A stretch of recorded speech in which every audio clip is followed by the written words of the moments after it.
I don't think there's anything funny. If you want, there is a template, and the reference photos and stuff is available as a PDF on the website at onlineartlessons.com. Just click the link below. You do obviously now need to be a patron. It's only $5 a month. Then you get access to the weekly live classes here, the handouts for that. Plus, I obviously now go and edit the video afterwards, so you can watch the edited replay. And there's about close on 500 more art classes available for you there.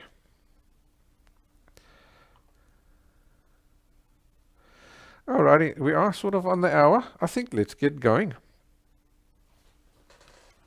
So I'll do an official welcome and then we can get started. Hello and welcome to the class today. I'm really looking forward to today's class. We've got quite a way along with our little portrait course already, haven't we? So today we're doing the mouth. I've chosen a nice picture that's got good detail in the lips. Plus we can see the teeth as well. So we're going to learn how to do that. It's going to be quite exciting. So I think let's start off and I'll show you what the picture looks like. And then we'll take it from there.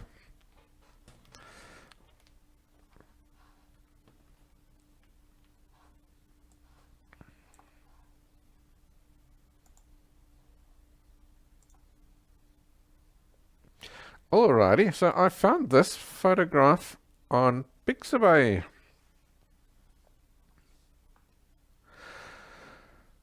What I liked about this mouth was that there was a lot of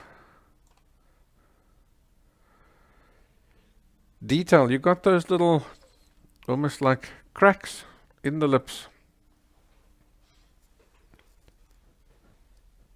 So I like that. And then obviously we want to learn how to do the teeth as well. So these teeth were showing up quite nicely.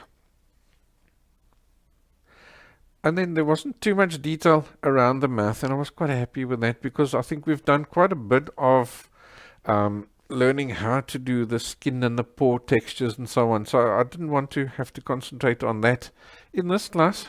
Today we're tackling the mouth. Alright, so let's go over to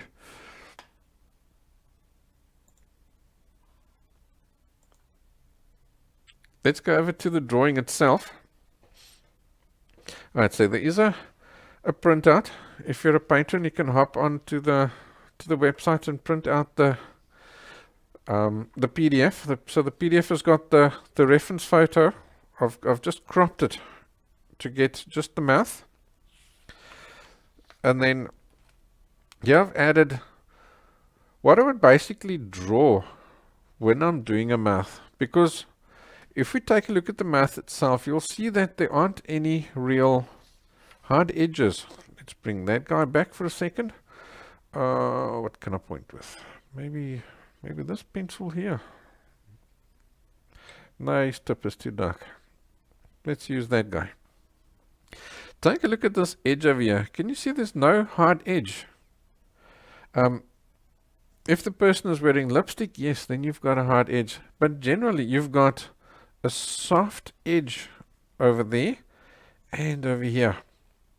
You can't tell exactly where does the lip start or where does the lip end. There's always that little bit of I call it a no man's land or a little twilight zone all the way around.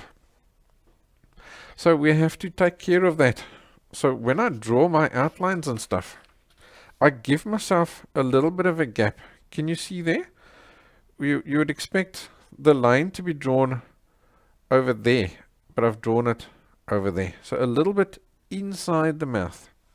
So that way you can give yourself a little bit of leeway so that you don't end up instantly making the mouth too large. So by starting off a little bit too small, you can gradually nudge it larger and larger to get it to look accurate according to the model. Alright, so then in these little ridges that you get inside the lips, unless the person has really dry lips, and the odd person that has really prominent ridges, in their lips. It's actually more subtle than what you realize. So what I'll do is just look for one or two of the most prominent ones, like there and over there, and I'll put them in. I'll sketch them in for one main reason, and that's just to get the directions. Because these little ridges are going to curl to conform to the shape of the lip. So you have to get those directions correct, because they show you how that lip curls in. So I've added literally 2 there and 2 there, and that was all I needed.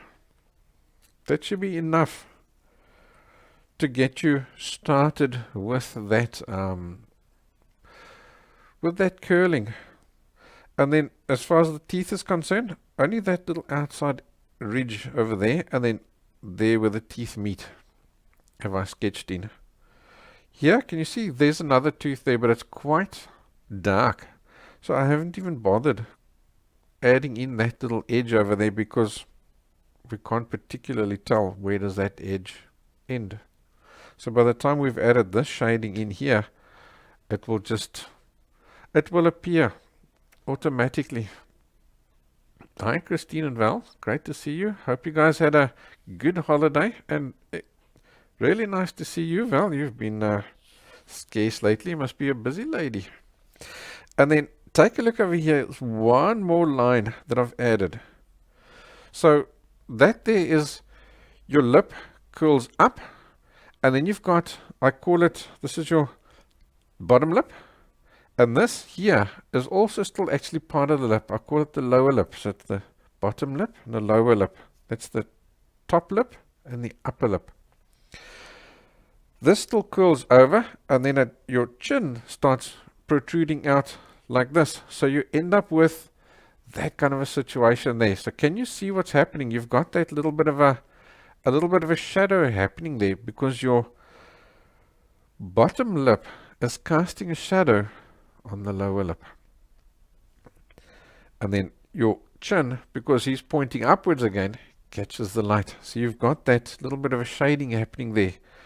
And you need to show that shape where the chin comes out and meets the lower lip. So in this model, there is one place where you would normally mark as well, and that's here. That fulcrum over there, where you've got the left and the right hand sides of the upper lip, where they meet, you've got that little dent there, hey? So that little dent has a concave shading to it.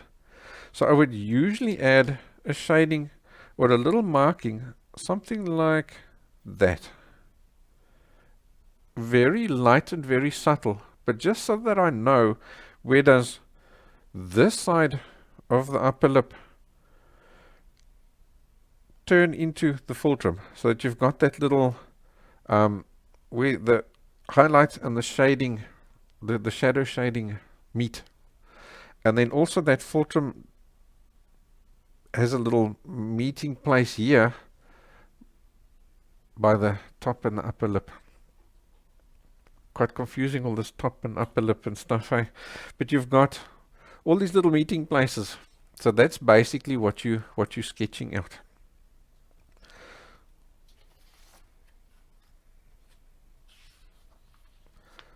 Alrighty, so that's basically what you end up with before you can get going. Alright, so the first thing that I'm always doing is looking for the overall tonal value. And I'm going to lay that in. Take a look and you'll see, look for pure white. There's only a touch of it, eh? There's a little speck over there. And there's a tiny speck over there. That's the only pure white we've got. Otherwise, all this has some tonal value. So I'm going to start off by giving myself that basic tonal value that I see over this drawing. So I take a sheet of paper, as we've been doing so far in the course, and use my 9B graphite stick, scratch over that, take my t-shirting material and pick up some of this loose graphite that I've now transferred onto the paper. And now I'm going to use my cloth to lay down a basic little tonal value.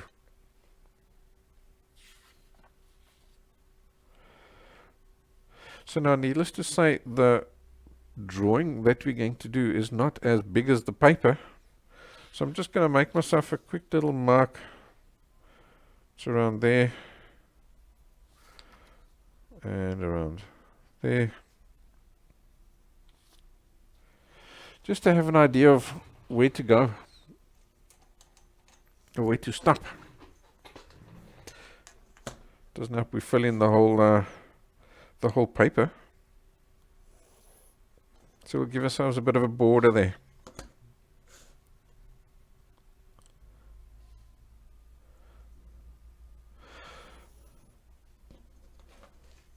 And this is quite handy if you're giving yourself a border on a piece of paper, because it looks great when you frame it and you've got that little bit of white space around a drawing.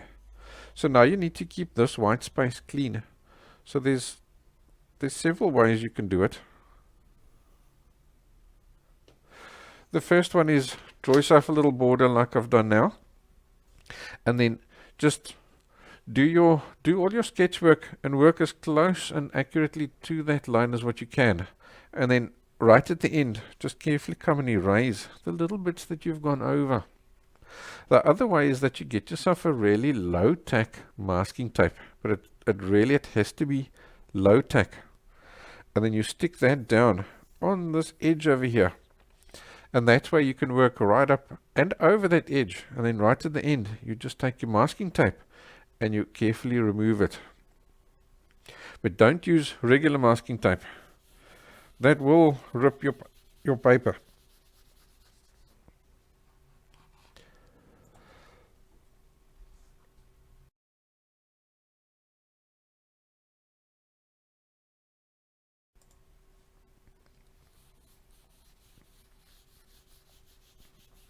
So I'm just adding a basic little flat shading over here. It's not going to be dark or anything.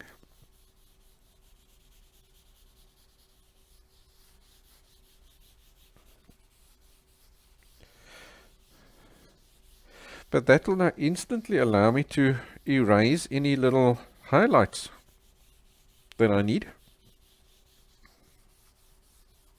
And this is also a great technique if you want to, let's say you don't want to use a template or something like that, you want to sketch it out freehand, then you do this. You add your nice little layer of flat tonal value using your cloth, and then you use your eraser and you do the sketch work out of that.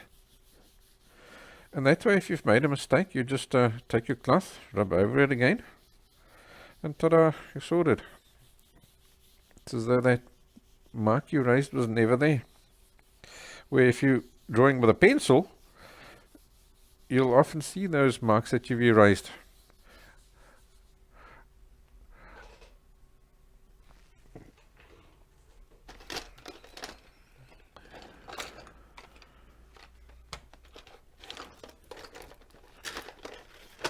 Okay, so all I'm looking for now is just an eraser.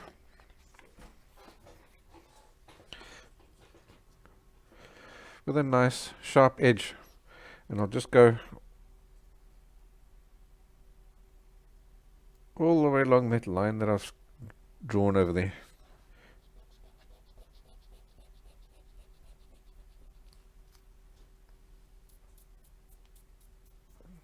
And now you can see the amount of tonal value that I've added using the cloth.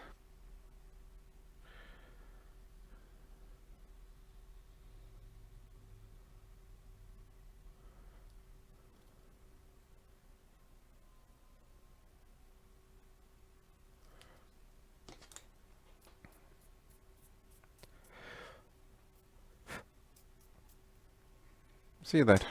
It's a fair amount.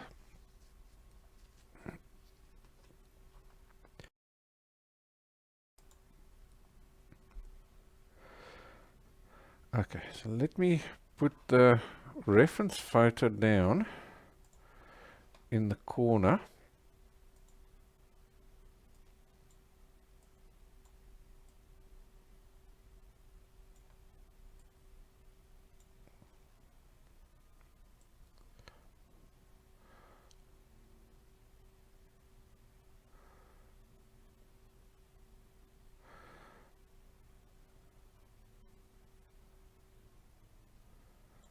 Let's maybe put it over there. And then we'll start with the left hand side and then we'll move over to the right hand side. Because what I'm going to do now is I want to get just the bit of shading around the mouth roughly sketched in.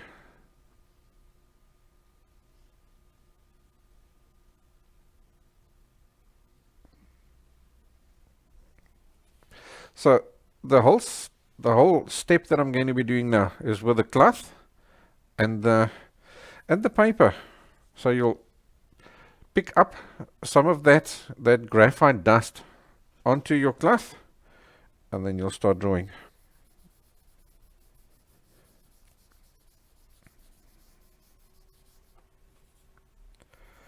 So all we're looking for is just to create ourselves that basic shading that we see.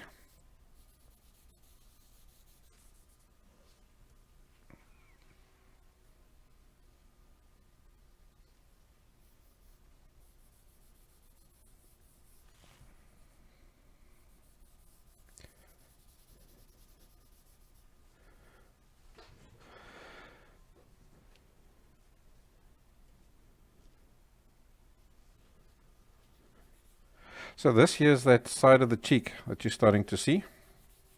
So there's a fair amount of tonal value on that. And then here, this is curling now in underneath the chin.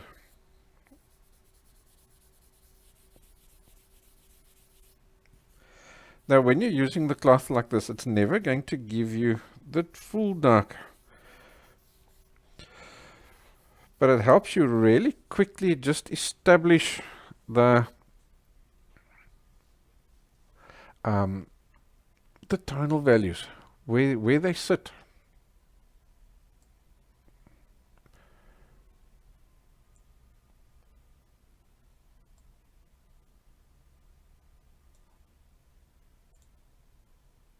Okay, let's pop that guy over there now.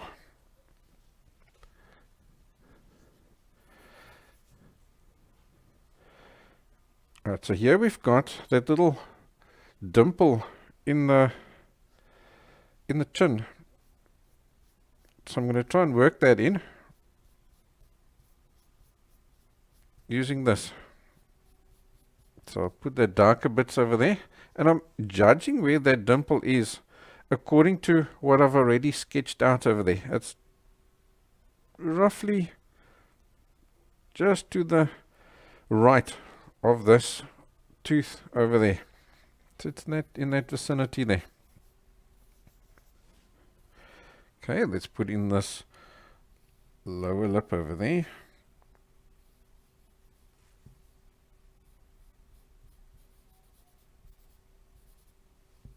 And here's where that little line that we initially sketched in, that's where he comes in.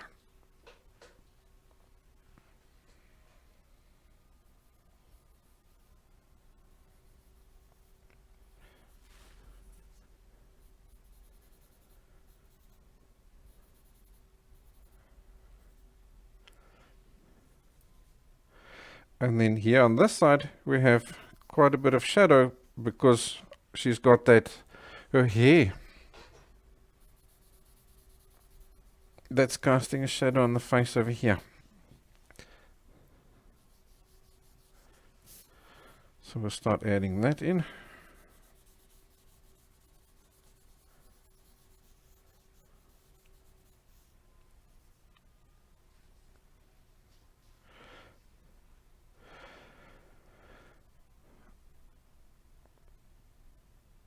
Alrighty, then we have just a little bit of the nose in this vicinity over here. And the full trim, got that little shadow piece over there where it's concave. You see how quickly we can work these kinds of things in. So today we're not going to worry too much about the nose. We've already done the nose. So I'm just going to do little suggestions of that.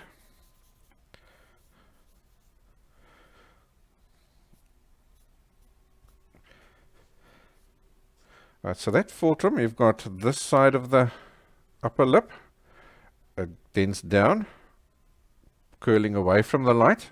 It curls back up, catching a highlight, and then this side of the lip is darker again. So instantly I'm adding that little shading in there for myself.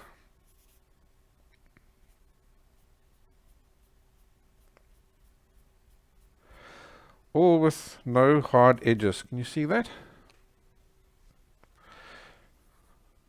And already we can start to imagine a mouth appearing here just by adding these few little rough shadings in.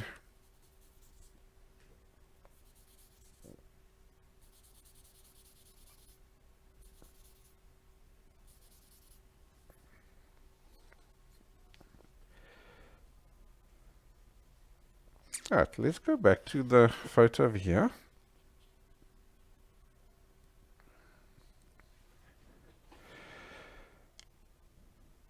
When you're working with lips, you have to really take care and look carefully at the angle, because the angle that they're at is going to determine if they light, dark, and so on. Your top lip points downwards, so look carefully and you're going to see that the top lip is darker than the bottom lip, because that bottom lip is now pointing upwards. Look at these lovely highlights we have over here versus the lovely shadows we have over there. So here, where these two meet, you have that little transition area over here, which you also need to take care of. So let's work on that. All still with the cloth.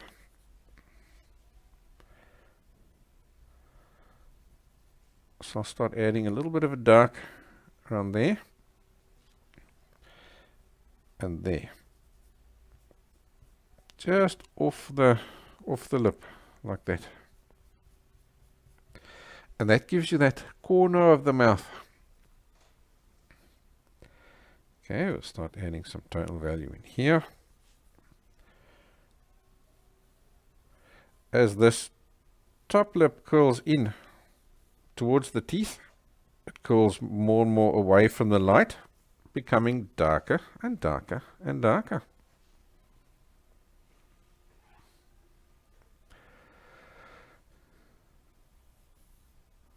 Hi Jopish, welcome. And Ria. Great to see you here, Ria.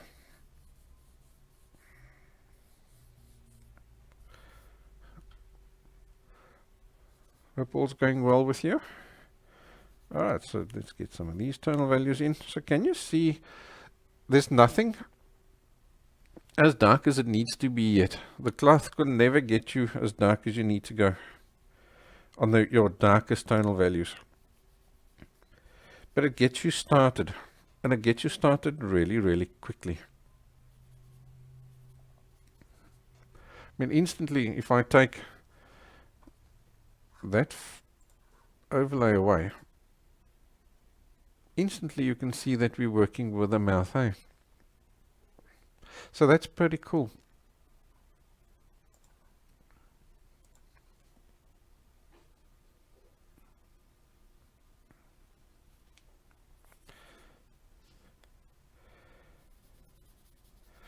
As you draw using your cloth, the loose graphite that's on the paper is going to gradually become less and less because you're picking it up, right? So every now and again, go ahead and just take your graphite stick or your pencil and just give it another layer. So I'm going to do that, but obviously off camera.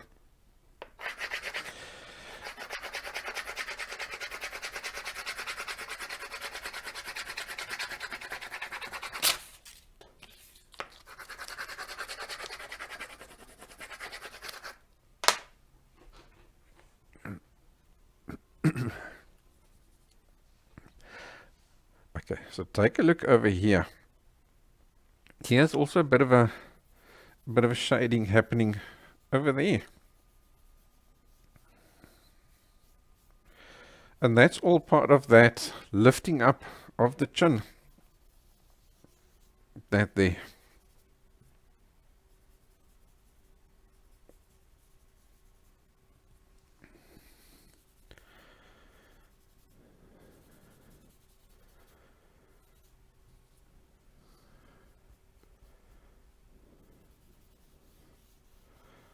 Okay, great.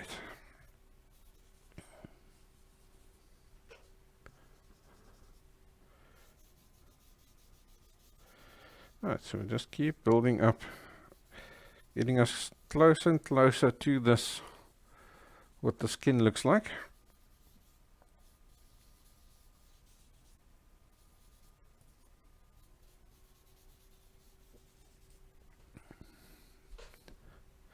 So those of you that have been with me for a while, remember years ago we did just a basic portrait drawing course, and the class that we did the mouth, most of the class was spent on doing this area around here. It's in the days before I developed this little technique with the cloth. So most of the class was spent shading all this skin around here, and look here, we've done it now literally within minutes.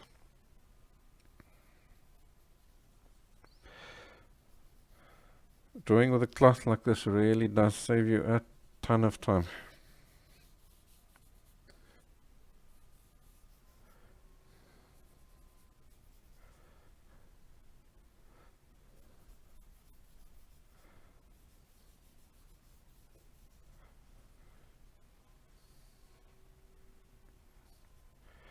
Alright, let's get a little bit more tonal value in here with this, the nose area. Just have something there, like that. Because I will more just suggest that there is something there for the nose without actually drawing it today. Okay, so there's that. And now if you're keeping your edges clean, now you'd go ahead and give him another clean. And that way you don't have too much build up that you try to erase afterwards. See there? Then you end up with a lovely clean edge. I'm not going to bother with that today.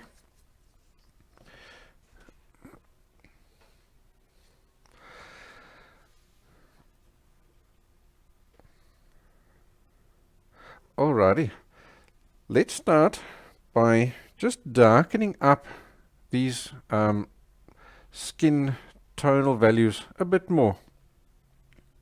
So I'm going to go over to I think let's put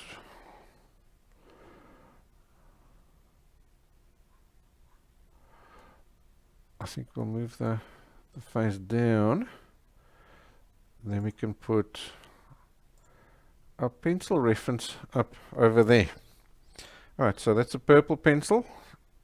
So that tells you it's a 6B using the legend at the top. Now I've got quite a bit of tonal value there already, eh? So I'm going to take my tracing paper and just lay that down so that I can put my hand on top of that. And that way I'm not smudging and dirtying my hand as I go along, because you can see how quickly the cloth work does dirty your hands.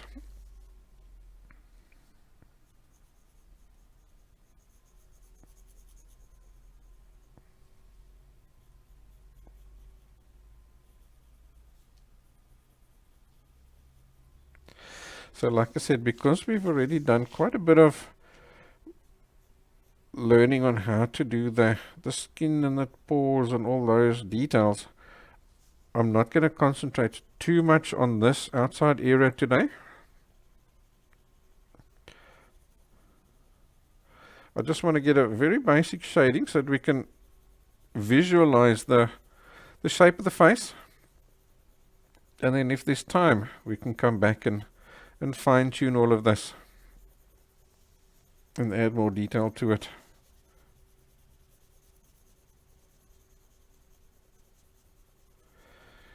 If you haven't seen those classes on how to do the skin texture and the pores and everything, that is on the channel. Just go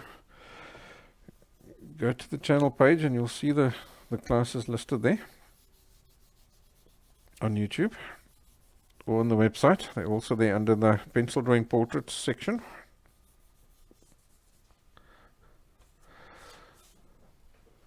So we do need to get this a bit darker, just so that you can see that the chin curls underneath.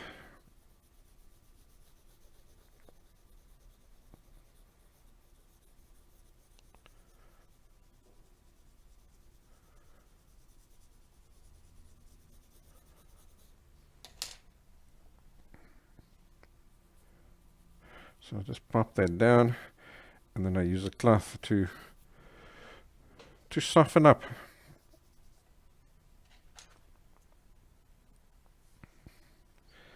This area over here needs a bit of a shading.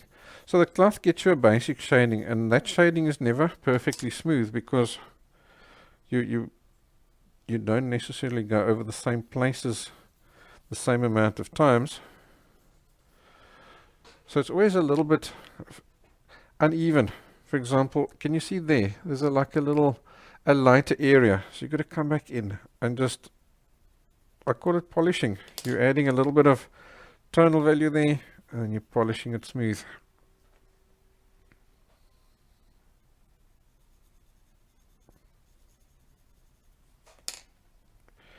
Just to even out that skin. Okay, let's take a look.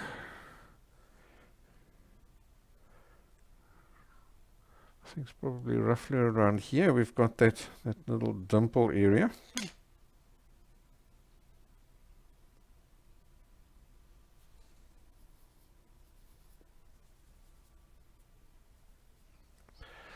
Like that. And this can go a little bit higher up. So the minute I've got a super shade, let's try that again without getting all tongue-tied and twisted. The minute you've got a super subtle shading, I'll get it right eventually, a super subtle shading, then I'm going to go over to the cloth.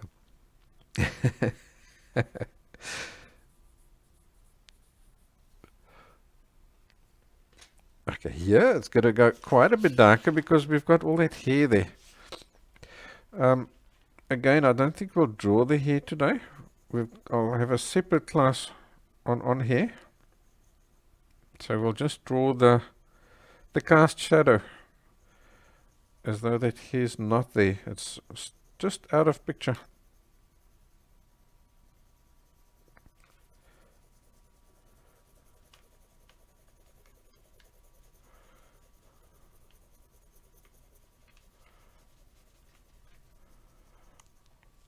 So I'm essentially just laying down tonal value and using the cloth to soften it.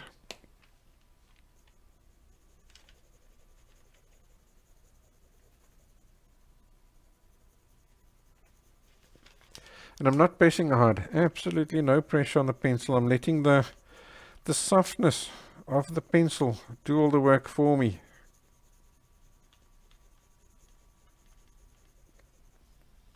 And as I do these shadings, I am now thinking of the shape of the face. Here you've got that cheekbone over there. So that cheekbone points upwards and it gets a highlight. And now this is at the bottom of that cheekbone. So feel on your face. It goes in here. And as it goes in, it curls away from the light and it becomes darker.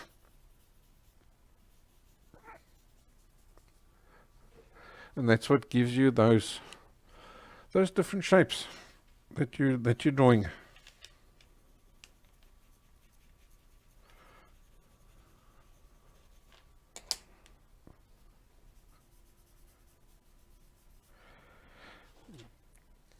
As I'm working,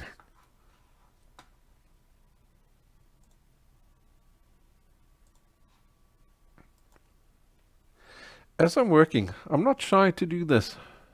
Feel on my face. Here's a cheekbone. Okay, so he points upwards. He's going to catch the light. Here's missing, and you see it's sort of, and feel it on your face. It goes in between the nose. It goes round like that. So here's a shadow underneath there, and so on. Don't be shy to do those kind of tests, I suppose you can call them, on yourself. You've got a free model available 24/7.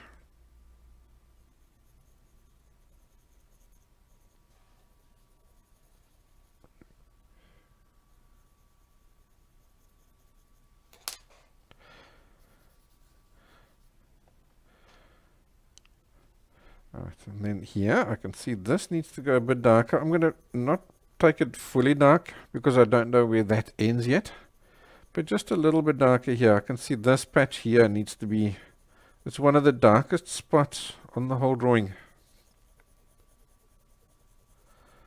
So I'll just initially darken this up a little bit. And this shadow here lifts up that whole lip. So this little shadow is actually really, really important. The darker you make this, the more that lip stands up. So you've got to take a look carefully at your model and see how much does that bottom lip curl up. Is it just a subtle curl? Then you don't make such a dark lower lip. If it's quite prominent like this model, then you can go ahead and be quite generous with your tonal value there. Get it nice and dark. So as I say, I'm not pressing hard whatsoever. I'm letting the pencil lay down tonal value. Just by adding layers and layers and layers.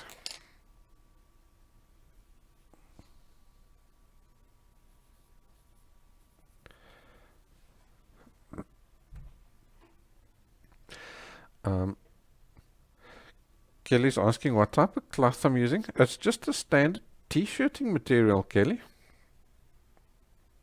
This is a t-shirt material I've had for years. You can see it's well used. It's one of my daughter's little old t-shirts from years ago. Any lint-free cloth will work though. Alright, so let's start getting a little bit of tonal value into this lip over here.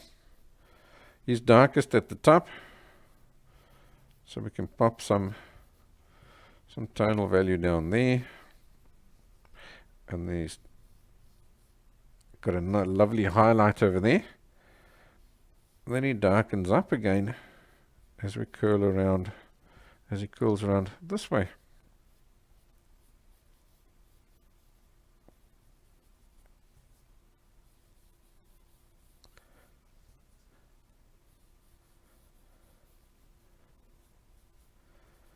So here in this highlight area, even though we did put that initial layer of tonal value down, I can see it's darker in between. So I do need those little areas of tonal value.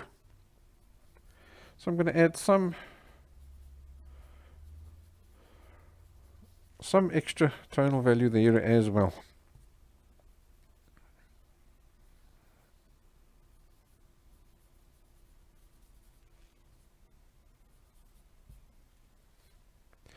Yeah, I think that's great. Can you see the dimension and the shape of the face all coming out at us already? Okay, so while we've still got the 6B in hand, or the 9B, I think I'll just use the sharper point though.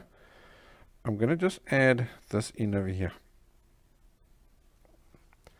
So I think there I can possibly even, let's go to that camera and let's get a bit of a closer view on that.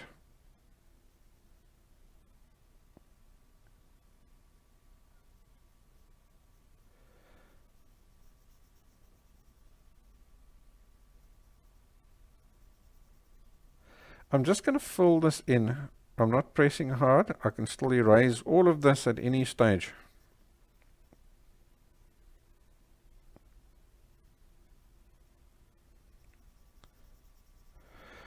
But it's adding some contrast for me, some of that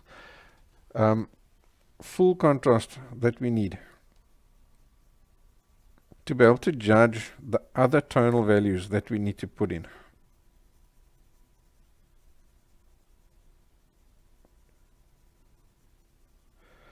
I'll always gradually build my tonal values up. And the idea with that is that, yes, I could instantly go and put this in super dark. But what if I've made a mistake? Then I can't erase it. It's really quick and easy. Once you've got a basic tonal value down and you know how your shadings are running, it's really quick and easy. It literally takes minutes to adjust those tonal values.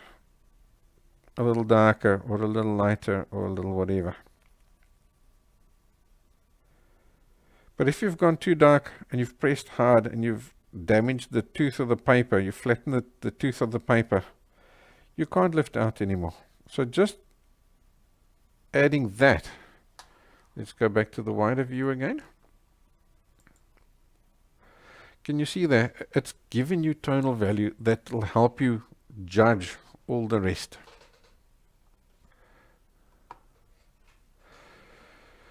They're just asking how long should it take you to make a picture like this? That's a very difficult question to answer, and I'm going to tell you why. Somebody like me, I've been drawing for many years. So, alright, let me just get going, and then I'll continue with that explanation. So we'll start here with the top lip, and then we'll work our way down. So I'm going to take an HB, and we'll start in this corner over here, and I'm gradually just getting the tonal values right. I'm not worrying about any of these curls or anything like that. I'm just worrying about the tonal values. Can you see it's darker here? It's darker in here, and all those kind of things. Once you've got those tonal values right, then you can come back in and add the details. So this whole process, never press hard. Keep using harder and softer pencils and a light pressure to get you those tonal values. Alright, so back to our story of how long should it take you to draw a picture like this? Somebody like me has been doing this for donkey's years. So it's going to take me a lot less time than it will take you, because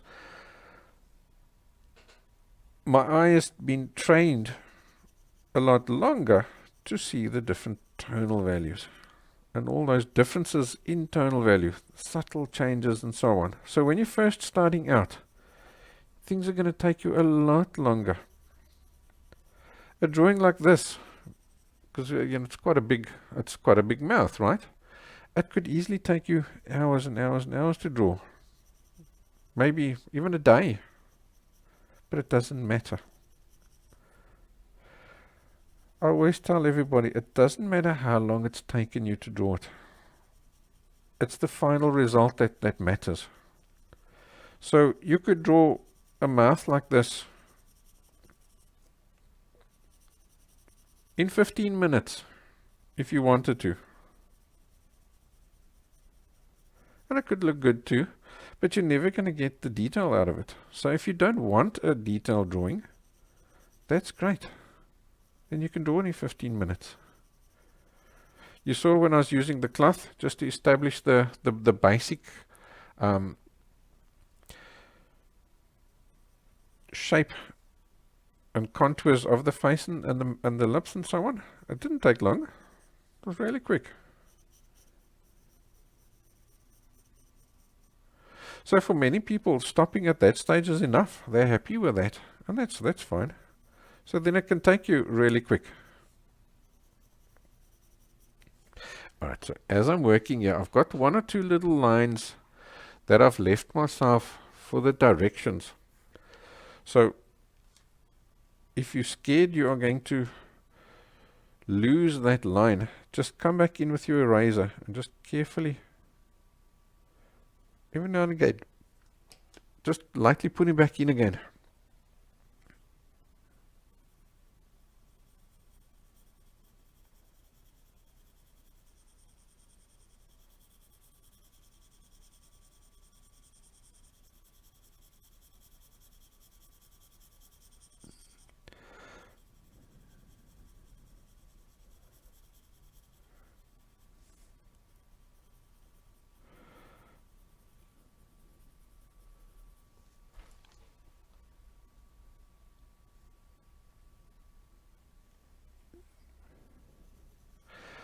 Christina's saying the dimple on the chin became more prominent when you added that little shadow in the lower lip.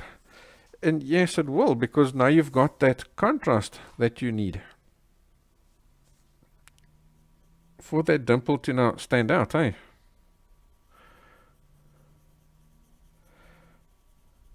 And that's why contrasts are so important when you're drawing.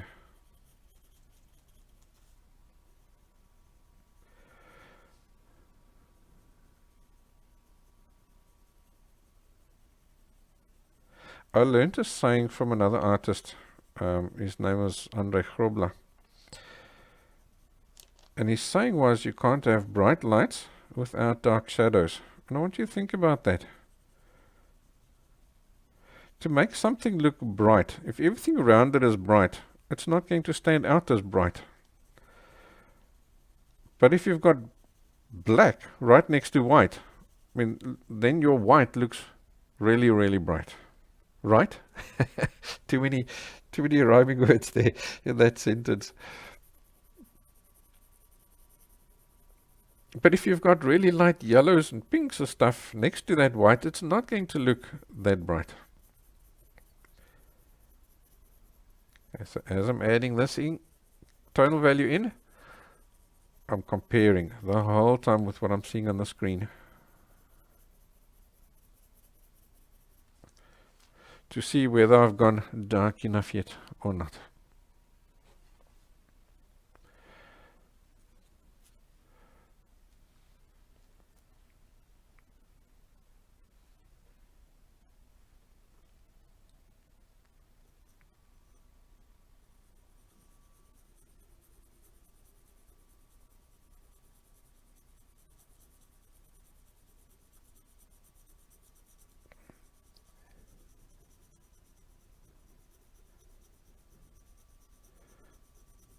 So you can see I'm just going in all sorts of directions.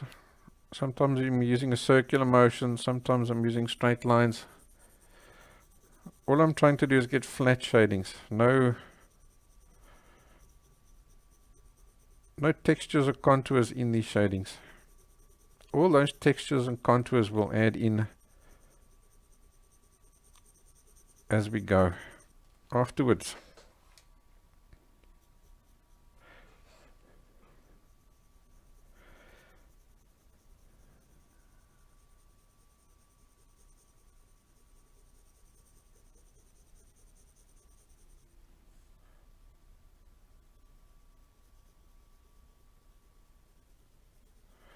Okay, so now I keep asking myself, do I have enough contrast yet between the top lip and the upper lip? Let's maybe stand back to see. Not yet, eh? So that's my cue to continue.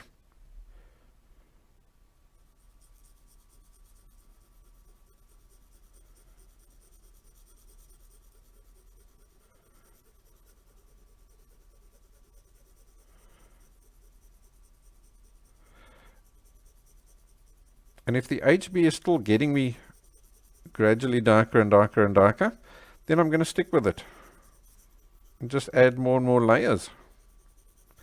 If he's not getting me any darker and I feel I'm having to start pressing harder and harder, that's my cue to go over to a softer pencil, a B or a 2B maybe.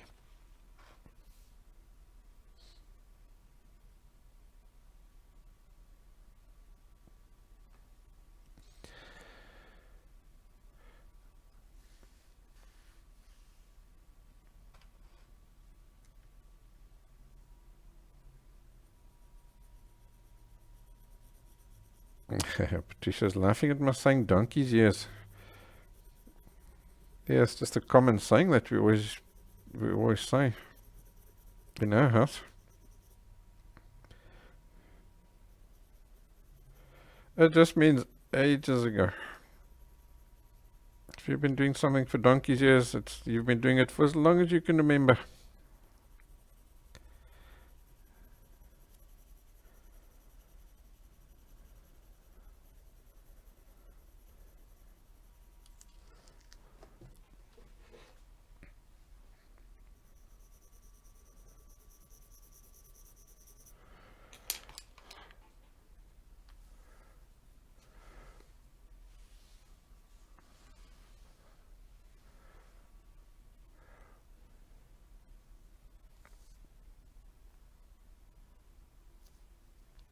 Okay, so now I'm getting to a point where my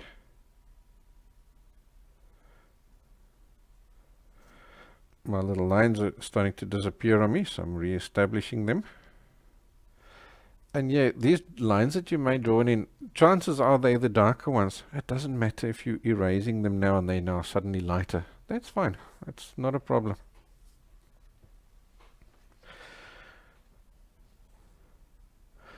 Alright, so now I'm going to go over to the bottom lip. So let's move that guy up a bit. And I think I'll just stay wide, because it's still all basic shadings. And let's get the shape of that bottom lip right as well.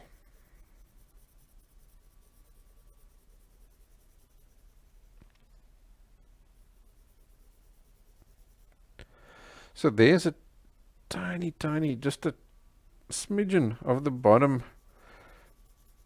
tooth visible over there.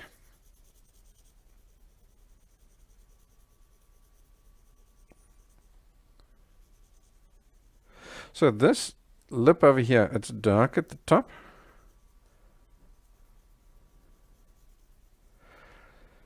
And then it goes darker here towards the side and obviously towards the bottom.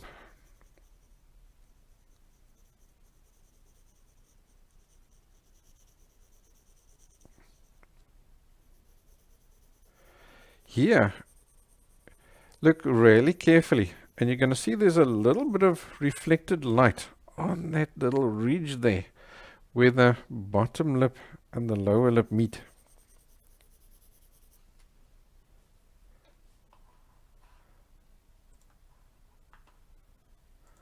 Let's just go to there. Can you see it over there? It's got a tiny little bit of reflected light over there. So I'm going to leave that, because as I draw, I'm going to leave that little reflected light bit over there, because that gives you a nice little separation between the bottom lip and the lower lip.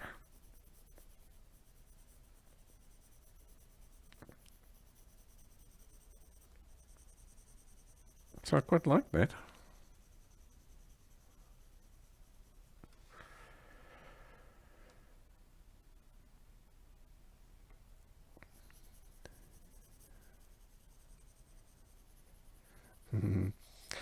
So Marianne is saying,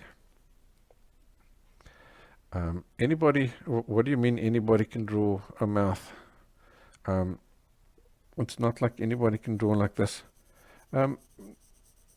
Anybody can draw a mouth, depending on how much experience you've got in drawing a mouth is going to depend on how well it comes out, right? I promise you, the first time I drew a mouth, it looked horrific. Absolutely horrific. But as you gain more experience and your eye becomes trained to spot these little tonal value differences, what you're drawing gradually becomes better and better and better. So there's two things that improve it. The first one is obviously technique. If you know what to do, then you're going to get a good result, right? If you know what you're doing. Let's say, for example, I know nothing about fixing cars. So if I try and fix my car, I'm going to do a terrible job. I'm going to hash it up, and I'm probably going to have a few spare parts left over afterwards as well, which I don't know where they fit. And my car's probably not going to ride pretty well after that. But if I now go and do a bit of studying and I learn how to fix a car, then I'll be able to do a bit of a better job. And eventually I'll be able to do it in my sleep. And it's the same thing here. I mean, drawing is just a skill.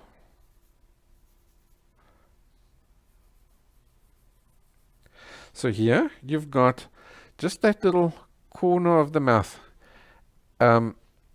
As these two meet, it gives you a little bit of a dent over there.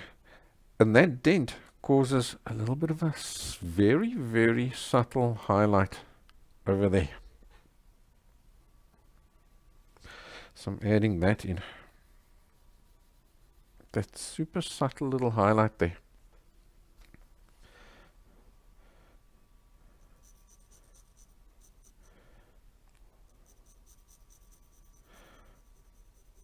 And then here, as I'm doing all these shadings for the mouth, I'm essentially looking at the darkest tonal values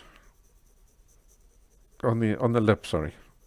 As I'm shading this lip, I'm looking for those darkest tonal values. Because I'm pressing soft, I can erase anything at any stage. So if I get the darkest tonal values in, then we can erase those highlights and they'll look great.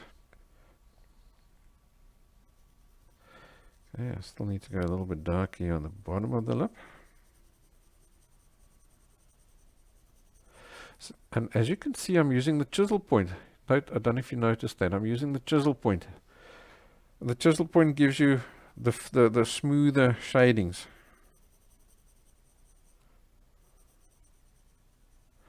Alright, so here's something interesting. In this scene, the light is coming from the right to the left.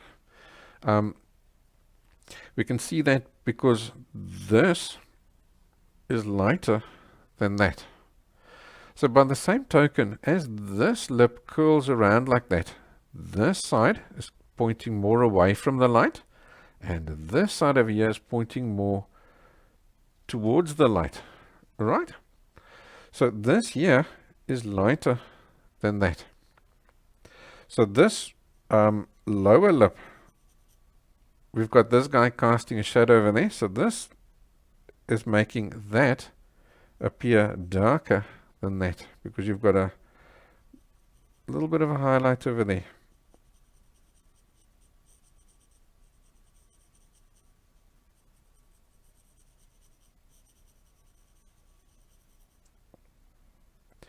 Okay, let's go over down to I think I'll go all the way down to a 2H, just to get this little shading in over there. Maybe we can even try the cloth, just to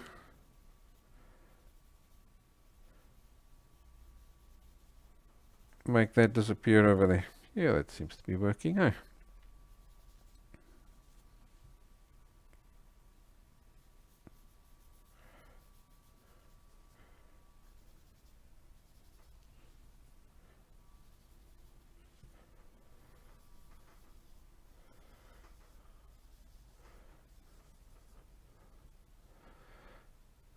Right, so do you agree with me? We've now got the basics of that mouth in.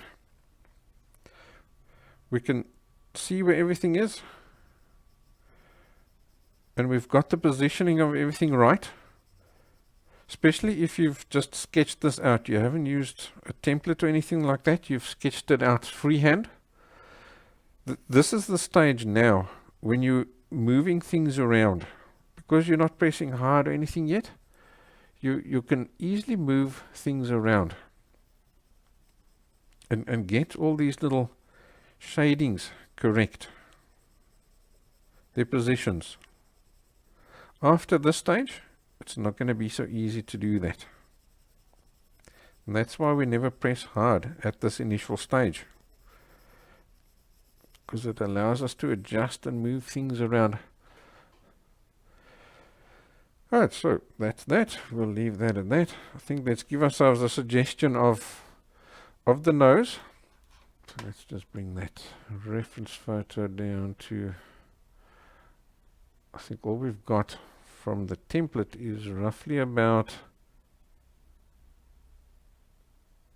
it's roughly about that. That is all we can see.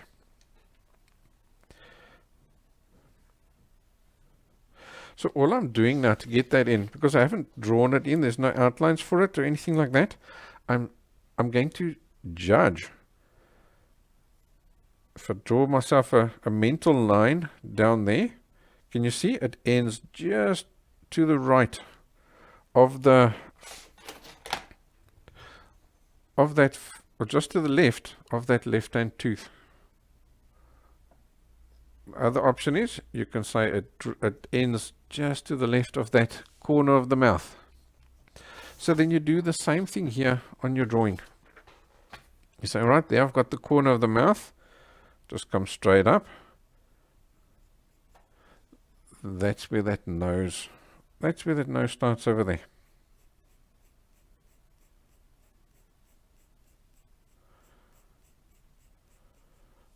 So we'll sketch that over there. And then you take a look. The next bit, you've got the fulcrum piece. So there's sort of a bit of the middle of the nose, right? The root of the nose over there. So that comes over the top bulge of the left lip over there, which is there. So then the nostril itself is going to end up around there like that. So you're judging new things with things that you already know.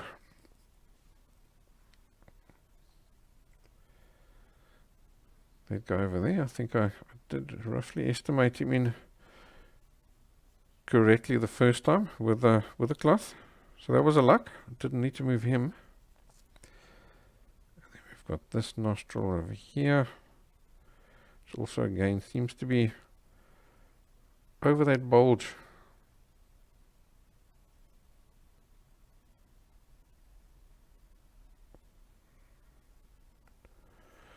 There, like that.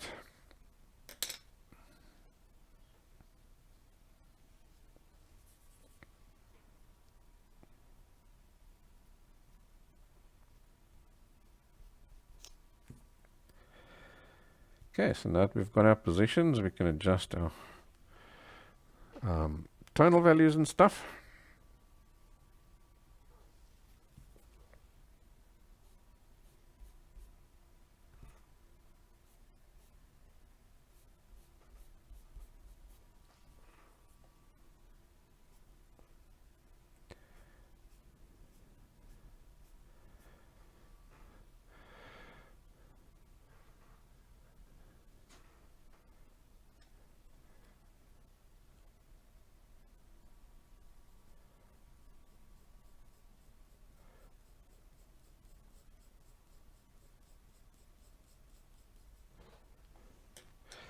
Okay, so here I'm just going to get this, your nose itself also casts a shadow. So maybe let's go to an HB pencil.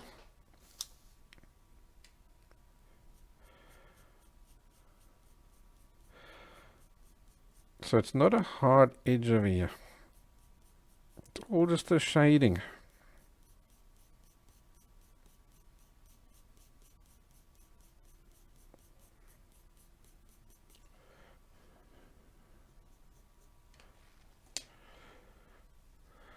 So I'll get that in and just soften him out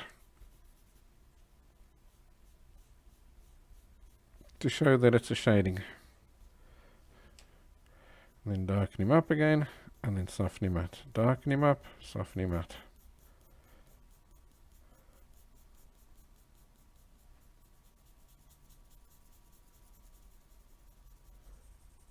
So depending on how the light falls, your nose casts a shadow on the upper lip.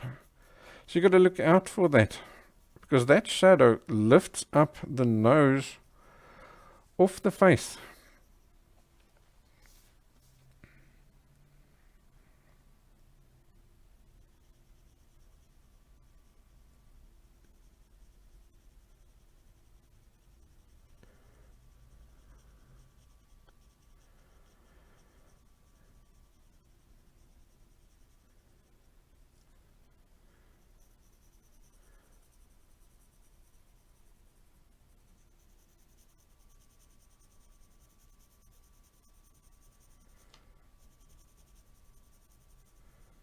Okay, let's get that shading there.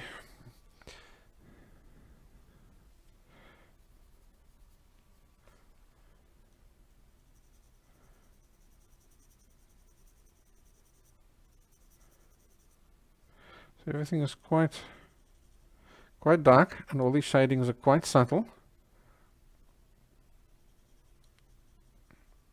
Here's a little bit of a highlight happening over there, just for the this part of the nostril here catches a bit of catches a little bit of light.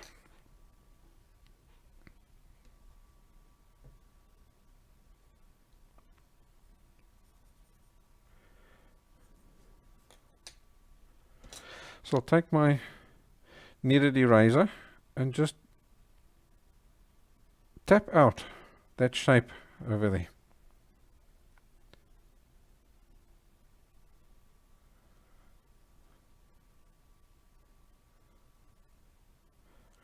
Holding it reasonably flat, and don't worry if it goes too light.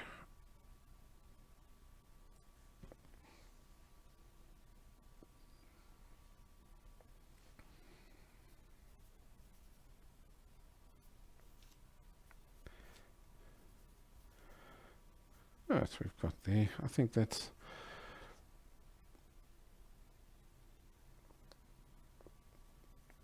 close on where we were going to go on with the nose. I said we don't want to. I don't want to go too far into these bits. It's all about the mouth today, but we do need to get suggestions of the stuff around it.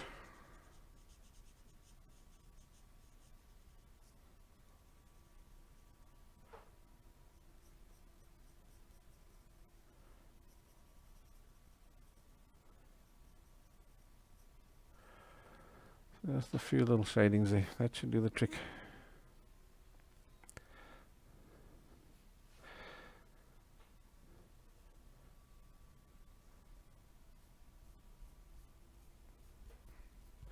Okay, that's fine. Let's go back to that top lip and let's start adding some detail in there. Coming along nicely, hey?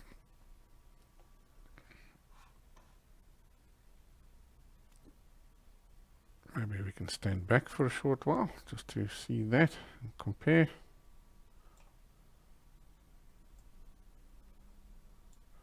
That's what we've got.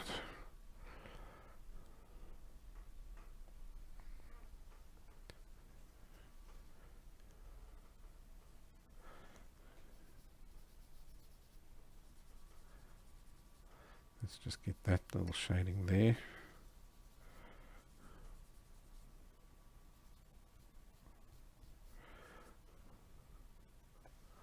A little bit more accurate. That's over there. Yes, I think we've mostly got that sorted over there. Alright, so let's move into that top lip again. And let's start getting all those lovely details and contrasts in there.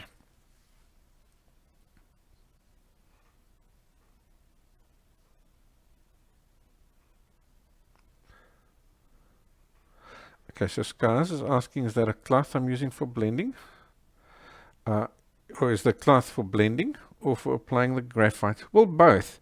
In the beginning, we were using this, sorry, let's just go back to the wide to answer that question.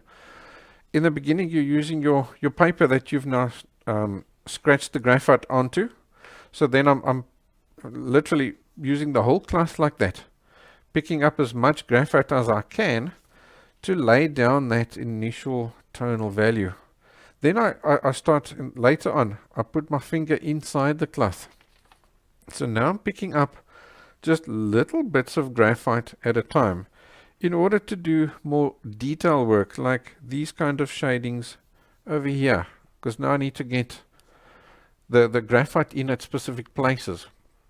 So it's not like a flat wash of color anymore, right? Or not a flat wash of tonal value. It's specific amounts of tonal value, more here, less there, and so on. So that's why I use it like this. But then you get to places like we were doing over here. You'd put down some tonal value. Now you just need that tonal value to very gently blend away. Then you can take this guy without picking up new graphite, and you can just soften that edge of that graphite that you've put down. So this cloth is super versatile in that regard. You can use it for multiple things.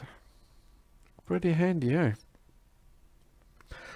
Alrighty, so now we need to be a bit more brave with our tonal values, because now we need to go darker and darker to start getting the full range of tonal value, because we've established all the shapes and we're happy with their positions and so on.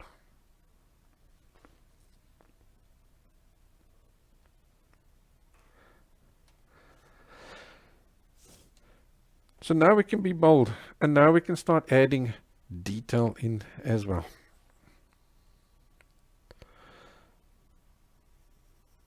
When I do that, I like to start at the darkest areas.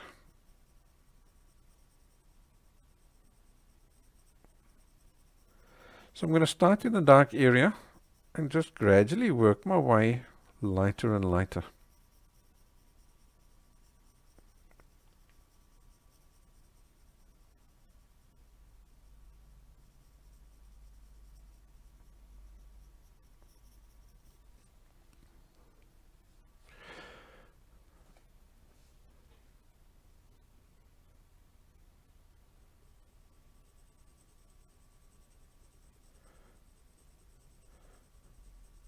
Okay, so for now, I'm still just establishing tonal value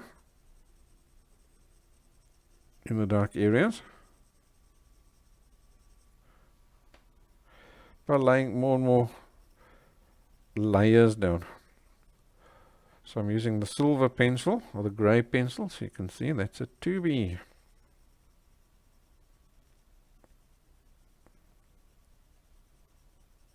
Think of it this way. In the dark areas, you don't get detail. So that's what's nice, to establish those contrasts. So you get your darks in, and then you gradually, out of that dark, start going lighter and lighter and pulling in more and more detail.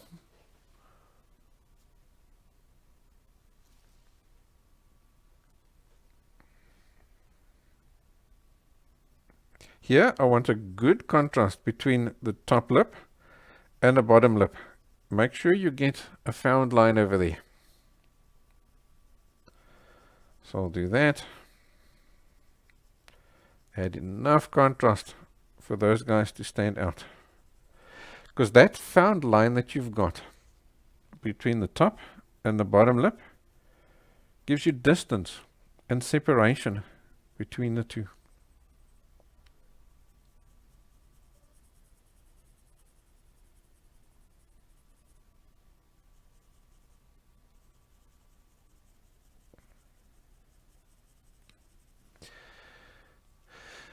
And Dev, now this is also where you can see how it's going to depend on how long your drawing is going to take you. You asked earlier how long would a drawing like this take. This is where the time comes in. It didn't take us too long to establish the basics, but now the more detail we add, the longer it's going to take.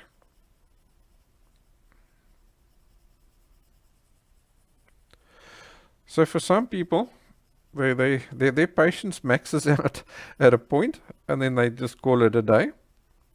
And other people just use this for relaxation. So they quite happy to sit and put in every last little detail.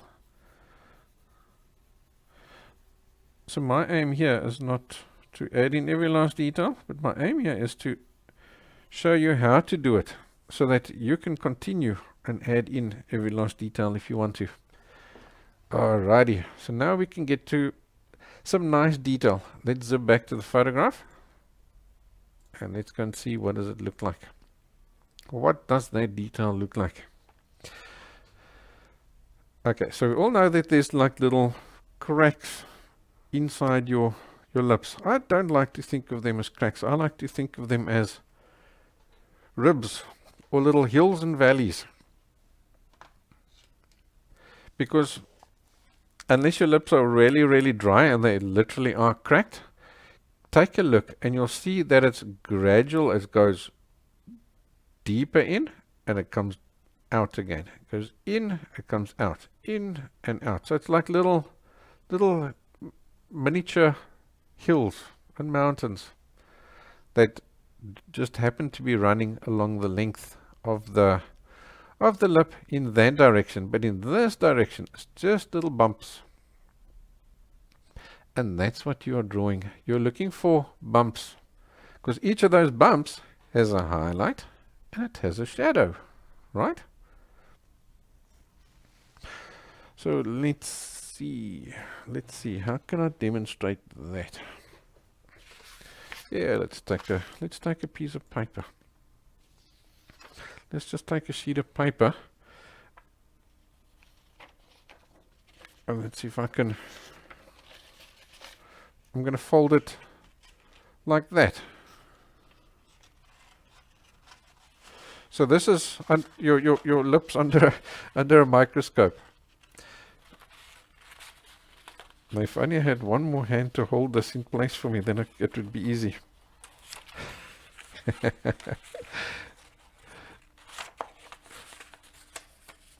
I'll figure it out. There, and there. There we go. Okay. Look what happens. You've got... Oh, there we go. Now you can see what I'm doing.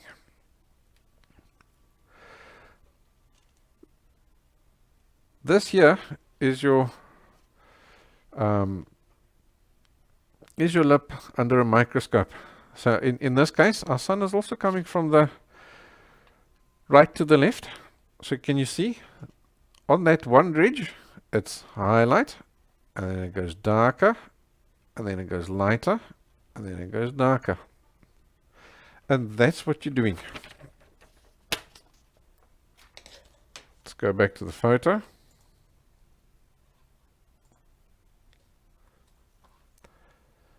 Lighter, gradually going darker. Inside the ridge, it's at its darkest, but then as it comes out of that ridge, it gets lighter again, then it goes darker. Then it goes lighter and darker, lighter, darker. And so it goes on. So now here on the inside, that ridge is at its darkest. And as it comes here, it goes shallower and shallower and shallower. So that contrast that you've got between the light and the dark side becomes less and less. And that's why it appears as though that ridge is gradually disappearing. It's just because it's becoming less deep. It's becoming shallower and shallower.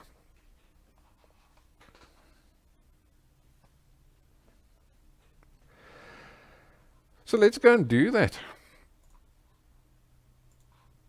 Let's go to there. Let's pop our photograph down again.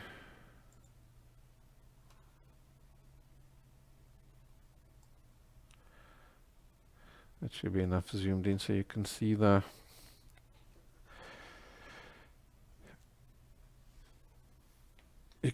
different little ridges. So I'll start all the way down to a 2H. And now I'm going to use this and those initial lines that I sketched and start sketching in the most prominent ones. If you're busy with a commissioned drawing, then you're going to work on getting these most prominent ridges in.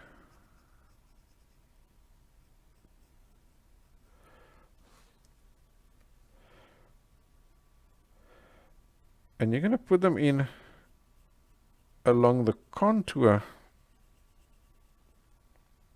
of the lip.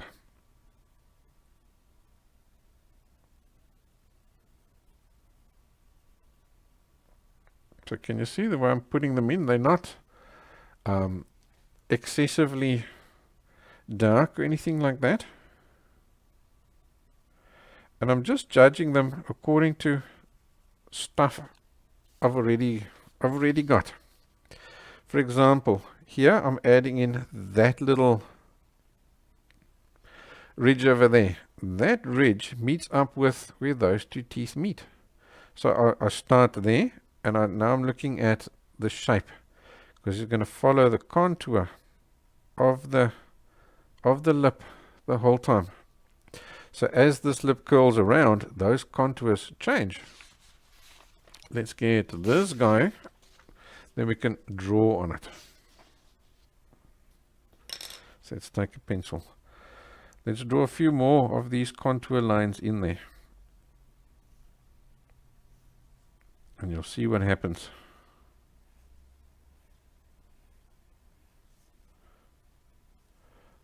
Can you see how they've changed? They've gone from this direction, gradually straighter, until eventually they're upright, and then they change direction. Now they start curling that way again.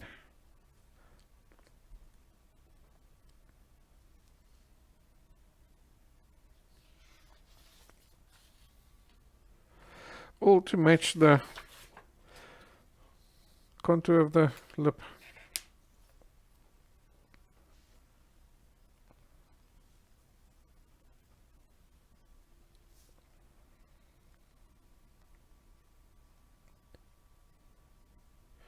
Okay, we were still working in this guy over here, hey? So let's get him in. The next major one I see is roughly in this area over here.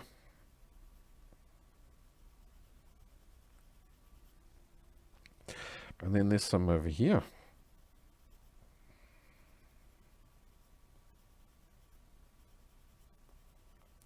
So because I'm working with a 2H pencil, everything is super subtle. And that's great, because each of these guys is a shading. Remember, they're the little humps and bumps.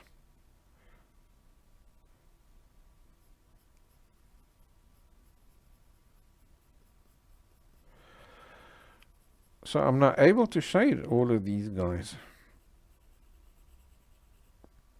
Remember, our light is coming from the right to the left. So each of these guys on the right hand side is curling away from the light. So the right hand side is darker. So I'm going to give him a shading on the right hand side.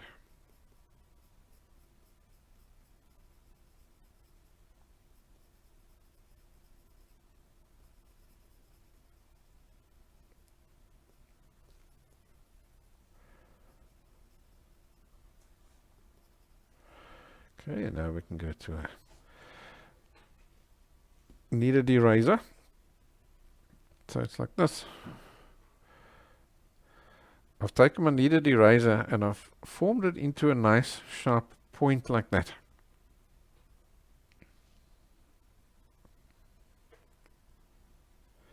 Now on the left-hand side, because our sun is coming like this.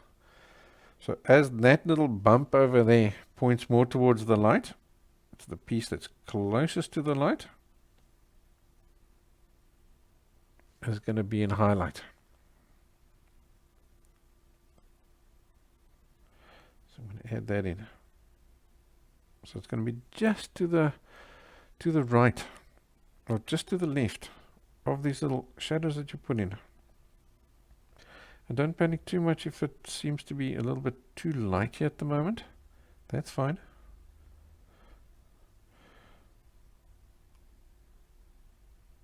We'll adjust the tonal values as we go. But instantly, as you've done that, can you see you've got like depth? The bigger the contrast, the darker that is, and the lighter this is, the deeper those ridges in the lips are. So I'm going to start with that.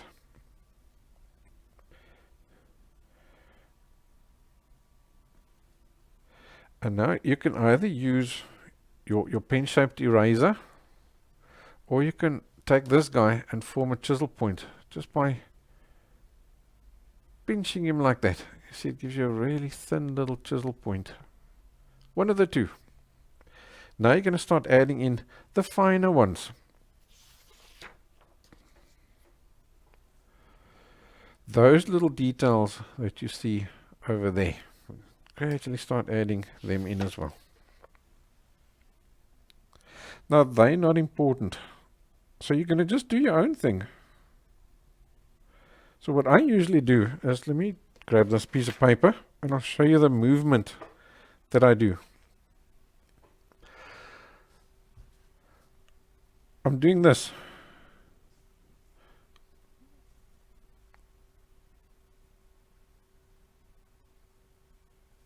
So as I'm drawing that line, I'm sort of squiggling the pencil. So if I had to exaggerate that, it's this. That kind of a thing. And that gives you that really odd, can you see there? If you look at that under a microscope, it's like, yes, there's ridges running down like this, but they sort of got little veins running across them as well. So it's tiny little humps and bumps. And by tapping like that, using that sort of a tapping motion, it suggests that detail.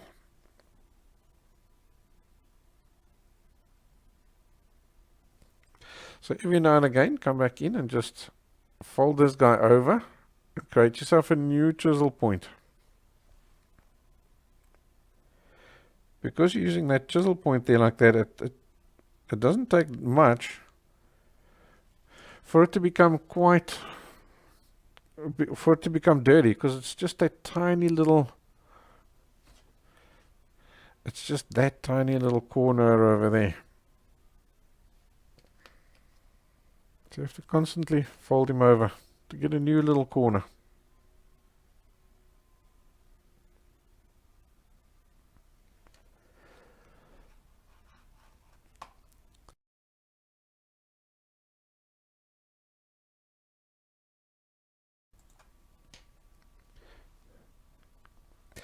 Alright, so it's quite prominent here on this model. It's quite prominent over here.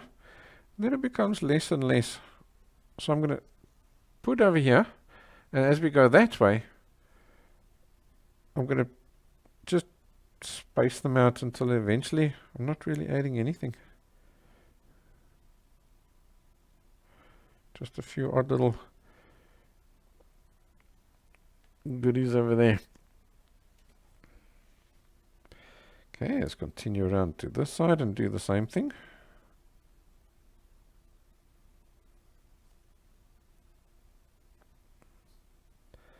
So now what's nice about this little tapping technique over here, let's say you get to a ridge and you see, but that ridge seems to be a little bit too dark. Then you just take these same little tapping motions and you add it over that ridge over there, and it instantly lightens it up and makes it less prominent and less deep.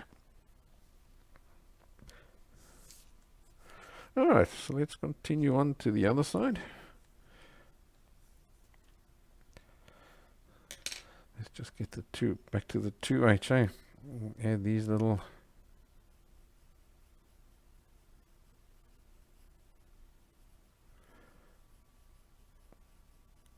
ridges in. Just the most prominent ones. Looking really carefully at their directions.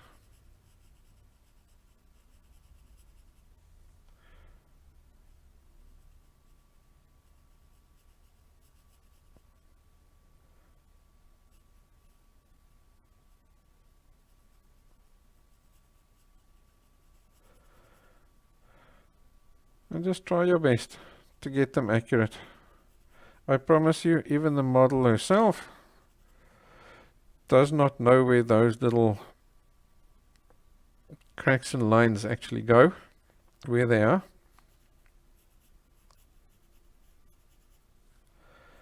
But if you get them reasonably accurate, that's enough for you to get the likeness of that person that you need. And you're okay.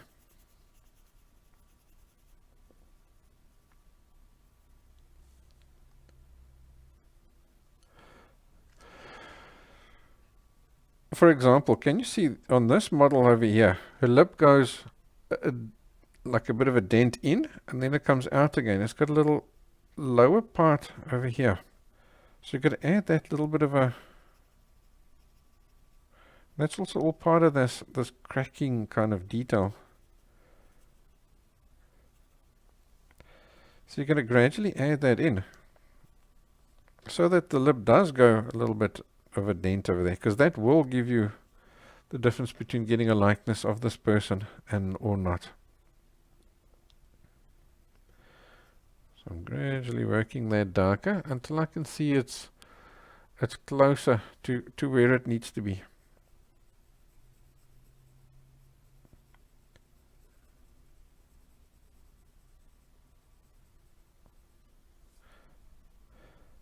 Because it's darker over there, but it's also, you've got little, very subtle little valleys inside that as well.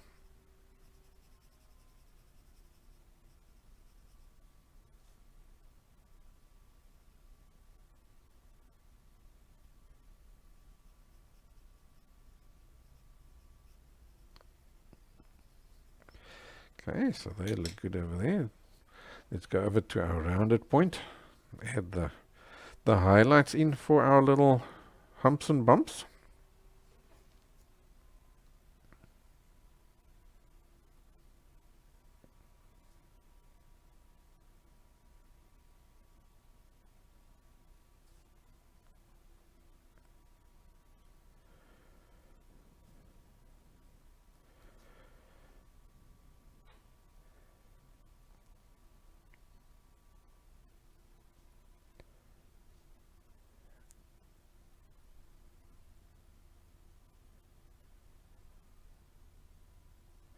Are you now starting to see the details emerge?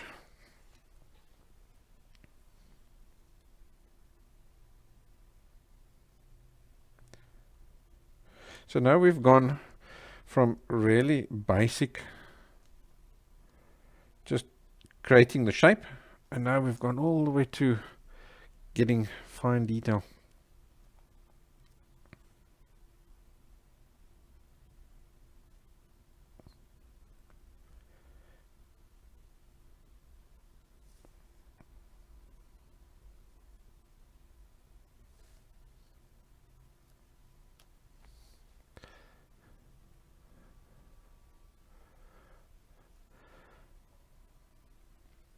Okay, now what you want to work on is, now that you've got, let me stand back for a second. Let's go to,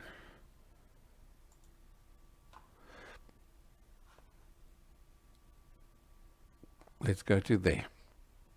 So can you see at this stage, you've got lots of detail in there. In fact, you've got too much detail in there.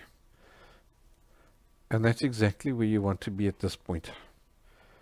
Now you're going to subtle all those details back up again. And as you do, you're going to make sure that by the time you're done, your contrasts and tonal values are correct. And this edge over here is correct. So you're going to take a look at this edge over here and see, how does it end? Does it end sharp? Does it end in a quick shading? Does it end in a slow shading? For example, here, it ends in a slow shading. It's a gradual rounding from the inside of the mouth to the side of the cheek.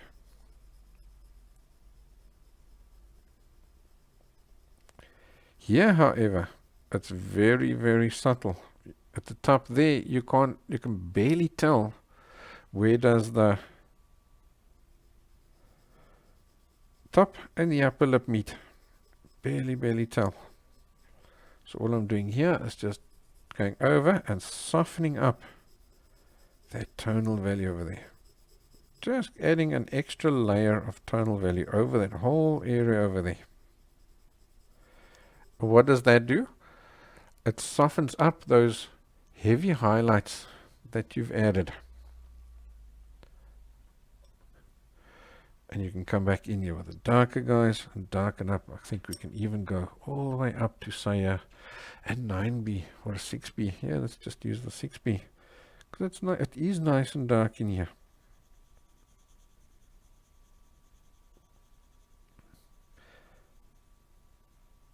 Even though I'm not, if you had to, at this point, you can start pressing hard.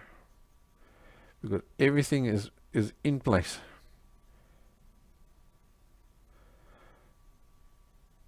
On this lip, we're busy with the finishing touches now.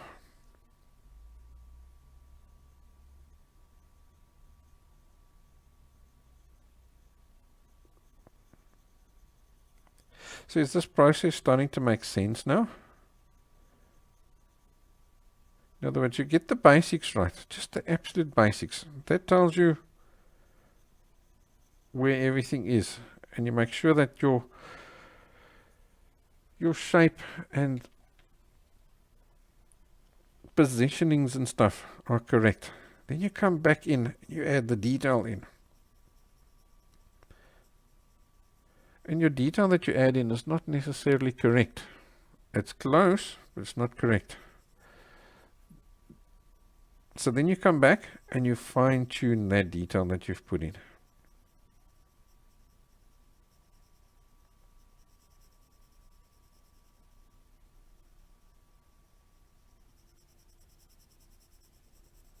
By the time you're done with that, then you're done.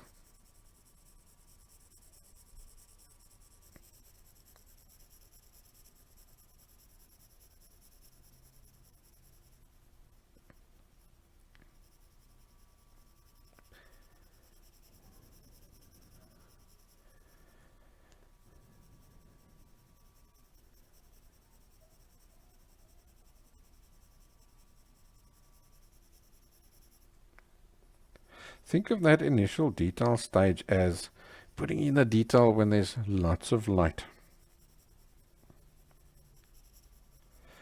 And now at the fine-tuning stage, you're coming back and you're just adjusting the amount of light that's there.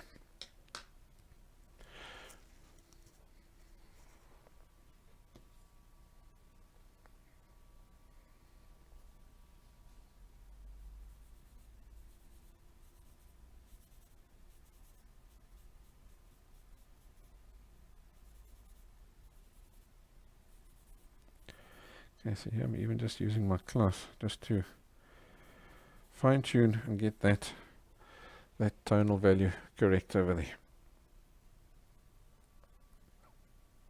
Okay, let's move over to the other side.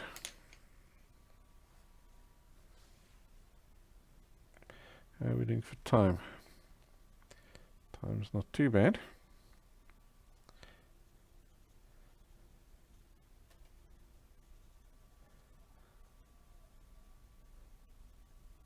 Like there, where we were subtling, making those highlights more subtle. Here, I'm actually having to darken up the darks. Those cracks aren't, well, the valleys aren't as dark as they need to be yet.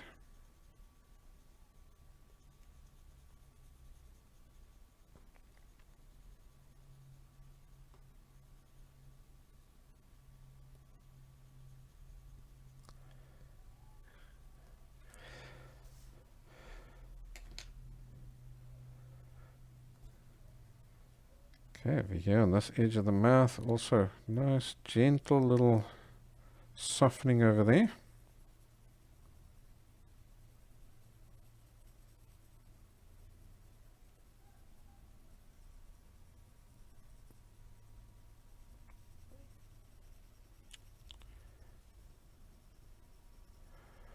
All this needs to go darker.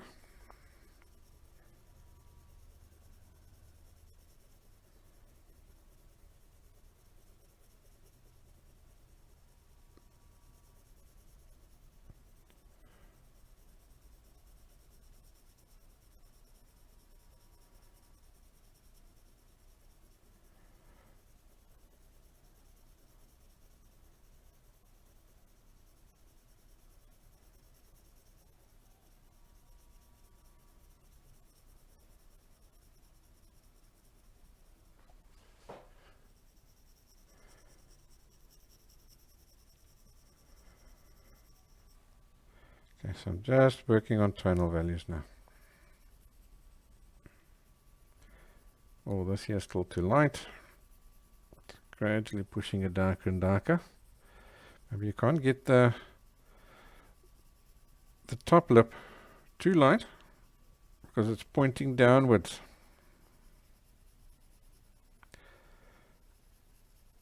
And then you won't get that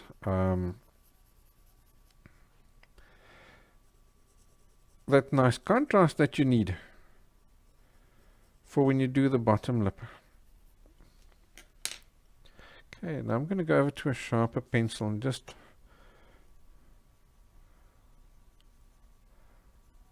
fine-tune a few of these little shadings over here, just to make them a bit more subtle and a bit more gradual. So I've got the sharp point pencil now.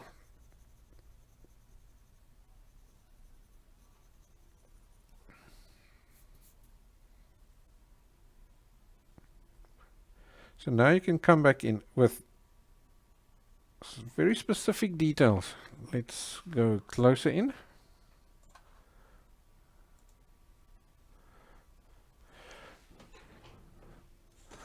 Also, just want to get myself a little brush.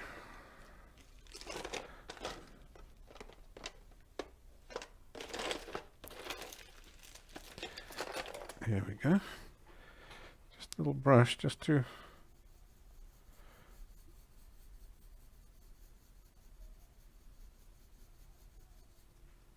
blend all these guys into each other.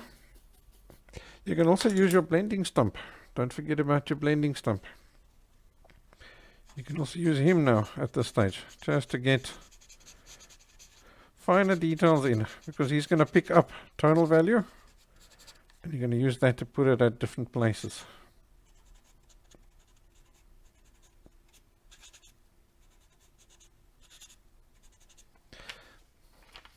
Or you can use him to pick up from your paper there as well.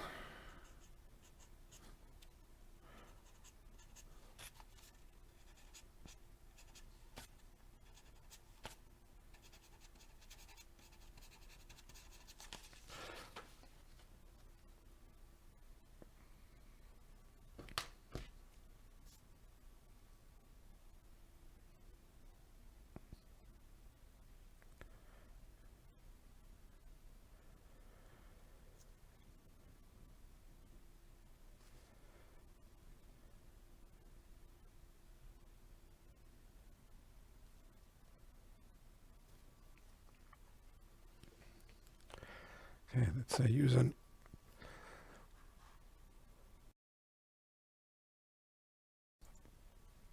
Let's say use an HB. Let's just get some of these little dark cracks. Just plot it in. So now you're at that point where you have to ask yourself, how much detail do I want? Do I want to put in every last little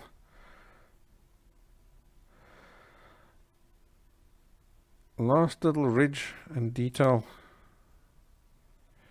to the lips? Or do I need, am I happy to stop now? So I'm going to continue a while here so that you can see how to add all that super fine detail in. And then from there you can decide. So like here, there's lots of little really fine ridges.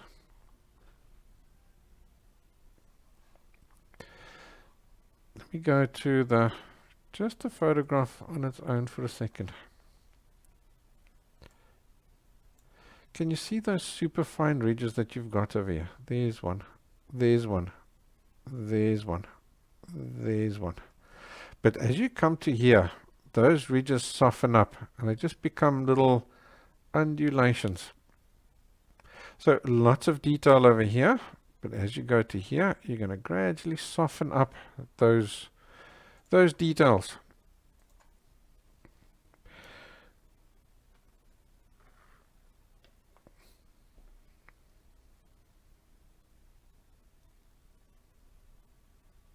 So I'm using that tapping, squiggling motion that I showed you earlier over here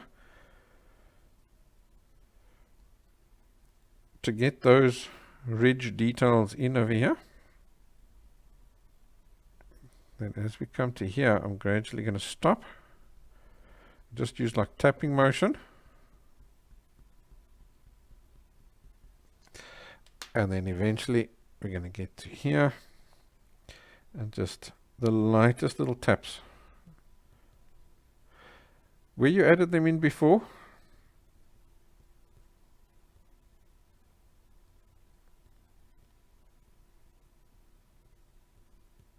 and that will just suggest those undulations.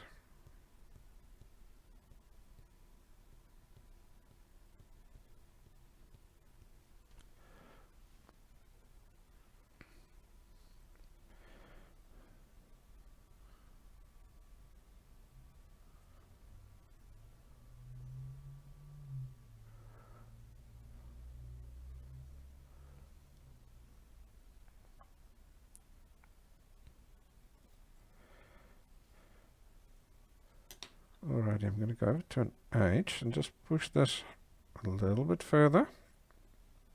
Just past that line that we initially sketched.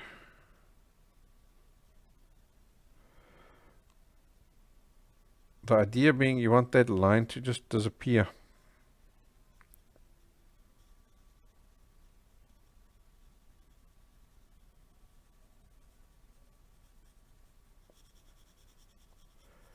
Because that initial line of yours was less than the actual, or how do we put it, was inside the lip, right?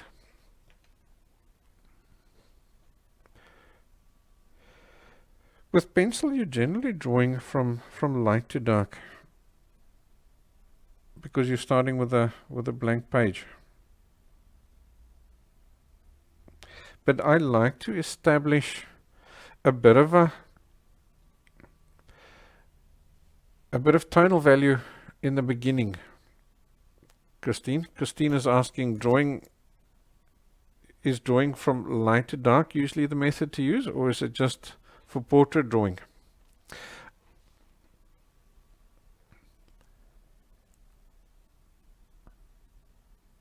Well, you start off with light and then you gradually go darker. But I do always like to add a little bit of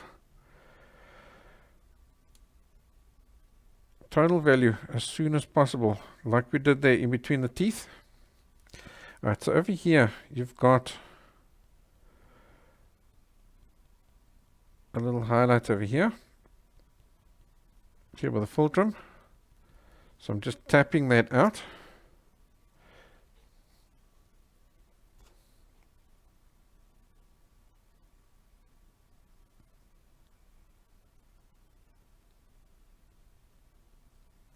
And then I'll just soften it, either just using my finger or with a cloth. But it would have to be a clean part of the cloth.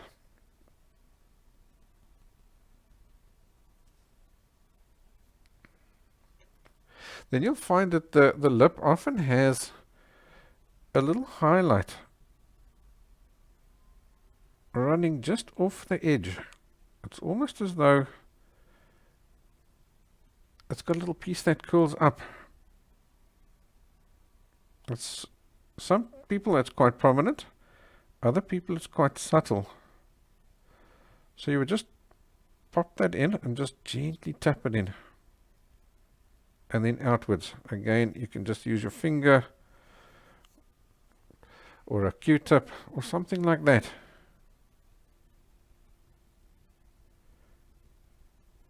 To make it subtle. Let's see, I've got a Q-tip here. So you lift it out and then you soften it back up again. Just until you've got that right amount. Because I can see she's got a little highlight over here and then it disappears. Then you've got this little that little gradual shading happening over there.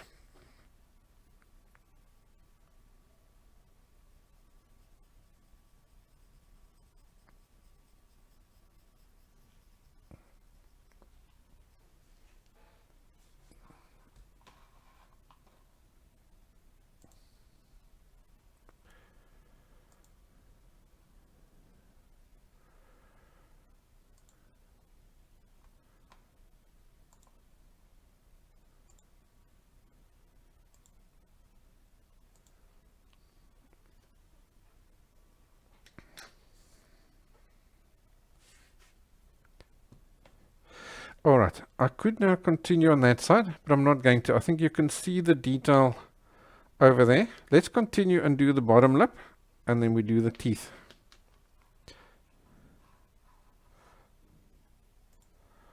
So I'll go to there for now, and then I can just adjust this one camera to show onto the bottom lip.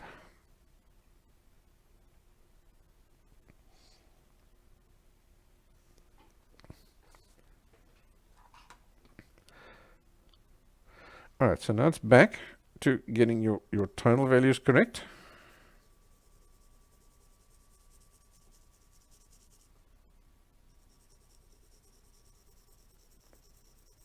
So again, I'm going to concentrate on the left-hand side of the lip. And as I get this tonal value right, if I'm losing my contour lines that I initially drew in, I'm going to just lift them back out again.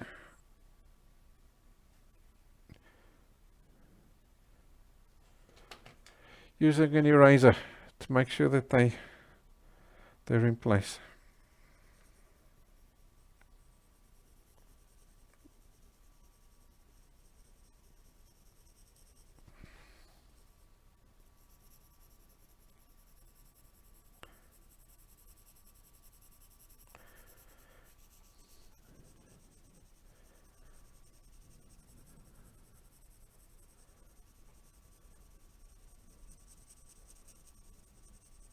So now compare, while we're broad like this, compare the difference between the top and the bottom lip. Can you see the top lip had a lot more super fine details in it? Whereas here, these little values are a lot more chunky. I think that's about one of the best words I can think of. Alright, so let's go to there. And let's start adding those guys in. So it's just using the kneaded eraser.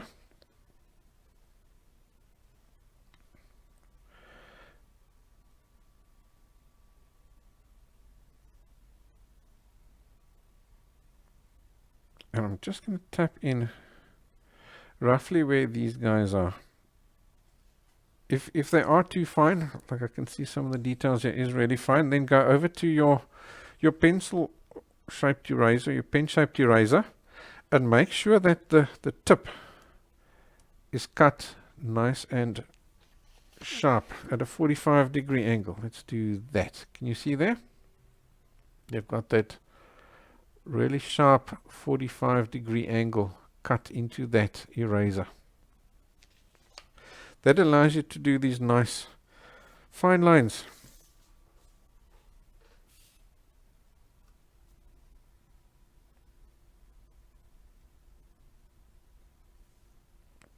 That you get like around this area here. So I'm using that same technique that we did at the top on this fine detail over here. That little tapping, squiggling action.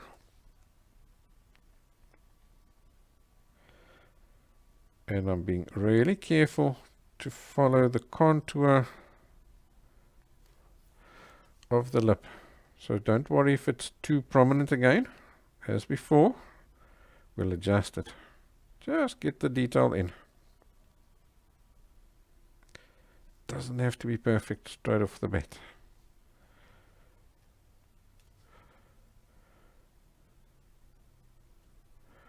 As you work these guys in,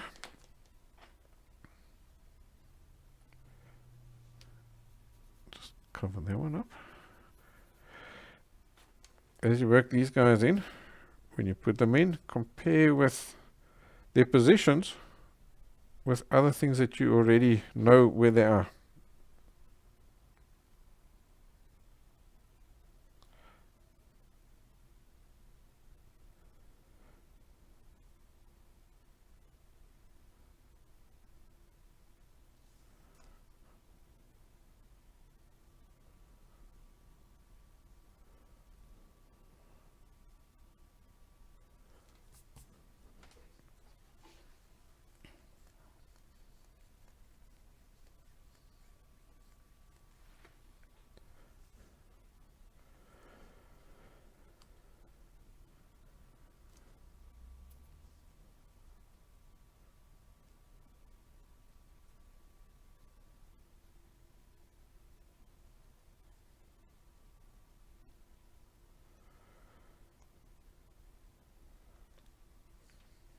Okay, so our detail is coming along quite nicely here. We'll add some of the basic here on the other side.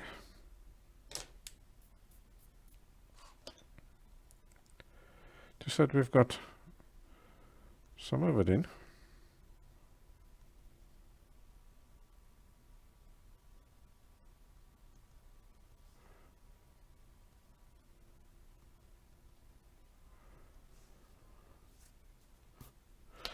Some of those ones are quite chunky on the side, so we can go over to the kneaded eraser. That'll help us get those marks in sooner.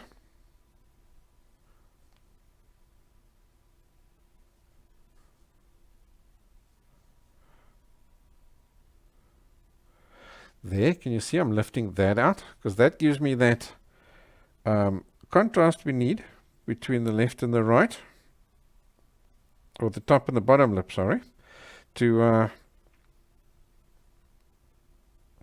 create that separation between the two, to show that there's an angle change. Alright, so we've got our detail in there now. So now it's a case of just coming in and adjusting things. For example, we can see now over here, we need to go darker.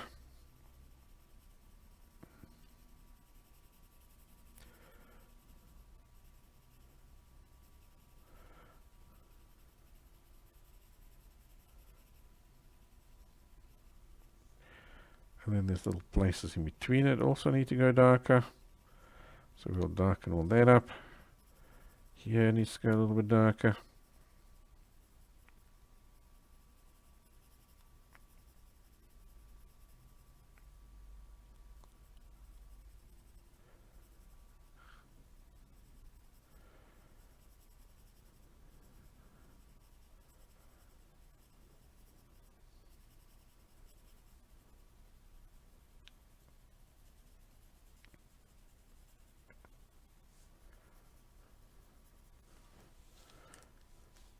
in actual fact over here, there's actually a few little darker lines and things as well.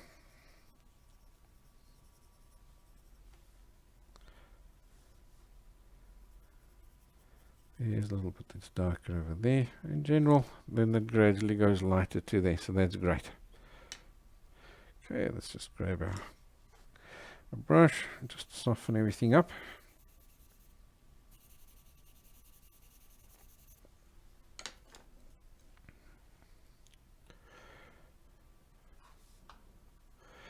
Now I'm going to take an 8B, and now we can get this inside of the mouth really dark. We're happy with it now.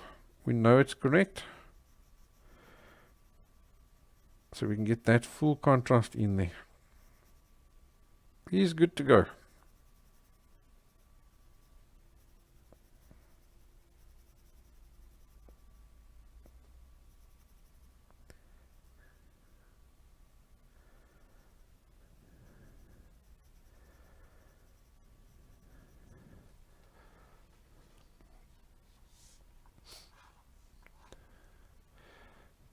Right, let's stand back.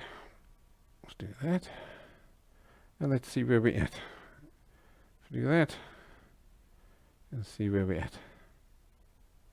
Right, so we can still do a little bit more darkening up in this area over here. Especially around here. Because, I mean, we haven't even used an 8B in this area yet.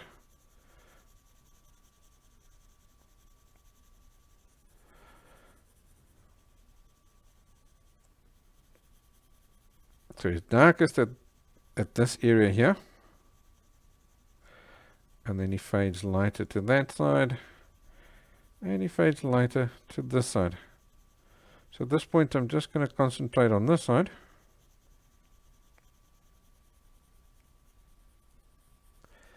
Can you see that lovely little reflected light there now?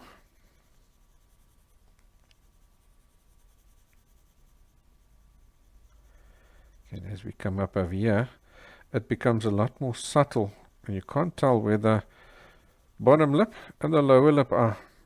Can't tell where they meet.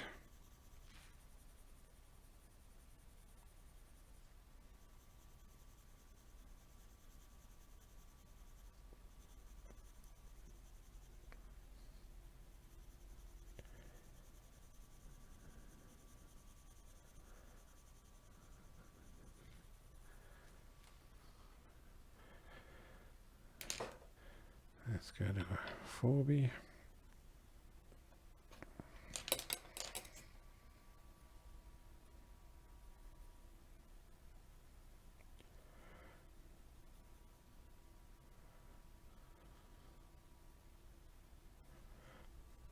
And obviously if you've gone too dark, then you just use your kneaded eraser, just tap it lighter. It's not a problem.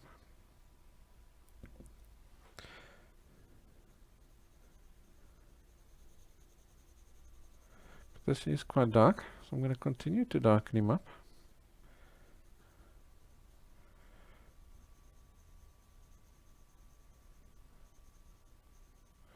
And in between some of these ridges, it's reasonably dark. So I'll just continue to darken all that up.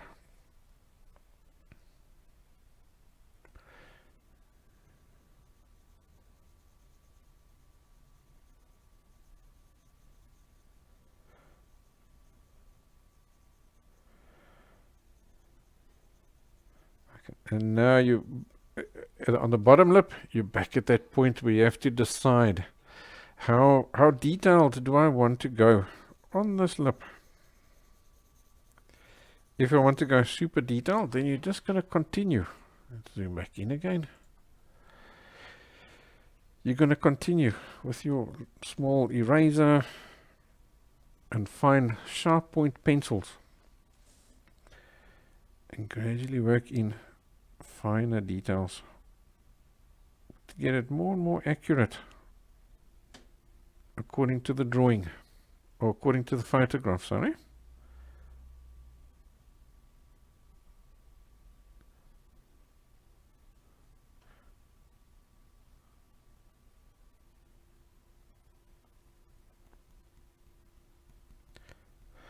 All the while using that little squiggling tapping motion that I showed you earlier.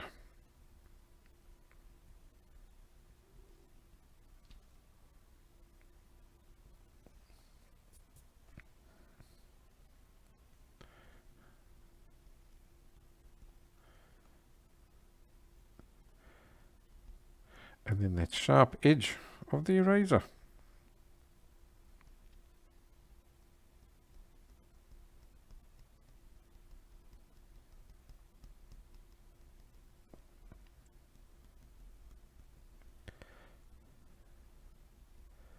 The more detail you want in this, the more patient you need to be.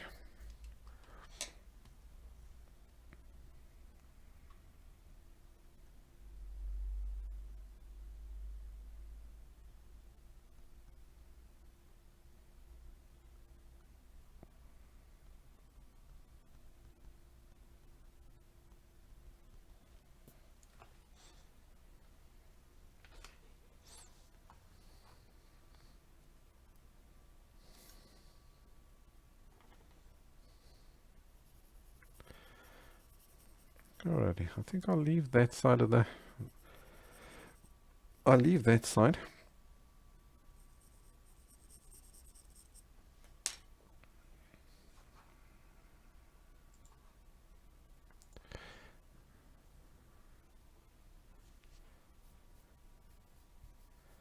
Here's a little bit subtle. Now that you've got all that really dark in, check these tonal values again. Make sure you're still happy with them. Okay, now let's go over and I'll show you how to do the teeth.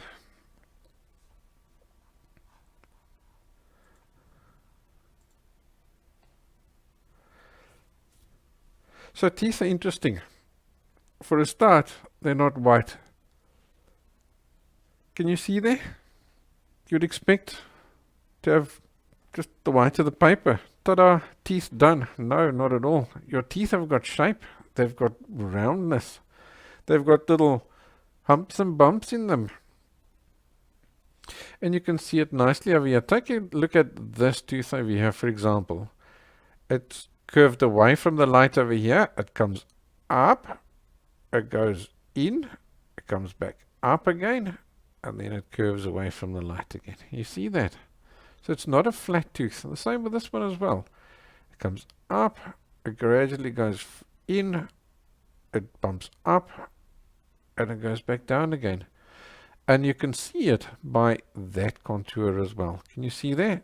We said it came up, and then quickly bumped up. Look there. There's your bump over there as well for that. This tooth over here, you can see that bump in the tooth quite prominent. It comes up, a little flattish piece, bumps down, back up again, flattish piece, and then it curls back around. Then, the next thing you have with the tooth is that your top lip casts a shadow on the bottom lip. Can you see it? There's the shadow line running all the way along there. So it's there, there, there, and there. There's your whole shadow line right there. So you have to do that shadow in order to get your teeth looking realistic. So a shadow works like this. It's dark right up against the object, and then it fades lighter away from the object. So look there, your shadow is dark over here. It's gradually getting lighter and lighter and lighter to over here till that shadow ends. Then, boom, you've got your light from the room or whatever hitting over here. Why it goes gradually darker again is because that tooth is curling back down again, because here's the flat surface of the tooth, but the edge of it curls in. And the second reason could be the globe at that exact point over there. So it's brightest over there, and the light itself is becoming darker as well.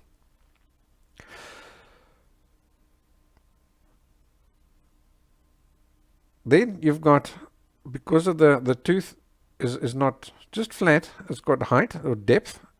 it curls away there, and it curls away there on the edges.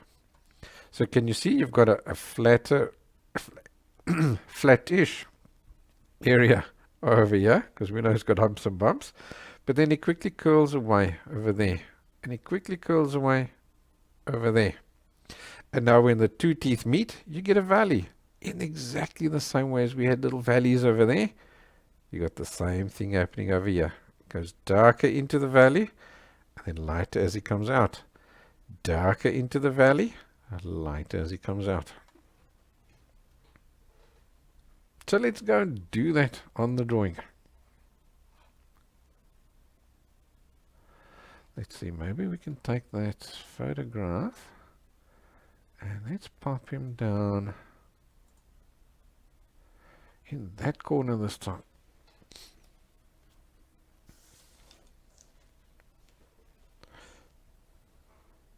So to get that basic little tonal value on that tooth, I generally try and find out what's the overall tonal value of the tooth, and it seems to be sort of in this area over here. That seems to be a good general color to put down. After that, we can go darker to there, and then just lift out that little highlight. So I'll zip my paper, my cloth. Let's tone those teeth down, just like that. It took seconds and it saved you ages of shading, I promise you. Now I'm going to do one tooth at a time.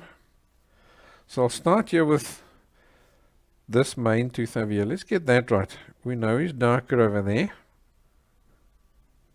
So you'll often find that you have a bit of a lost line over here where the tooth and the lip meet because they're both essentially in full shadow over there. I think let's just go over to a flat, a chisel pointer.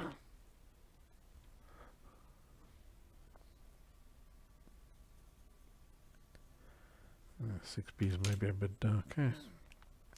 Let's use a 2B. Let's use a 2B. So we can always darken up. It's not so easy to lighten up. So now the first thing I'm doing is I'm looking for just the basic shape, that darkening up towards the outside edges, because that gives you the basic shape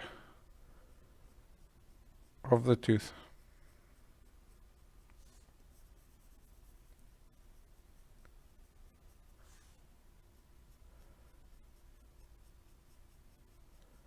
Now shades lighter now in like this. And now I'm looking for the shadow. I'm looking for the cast shadow. And I'm shading that cast shadow in.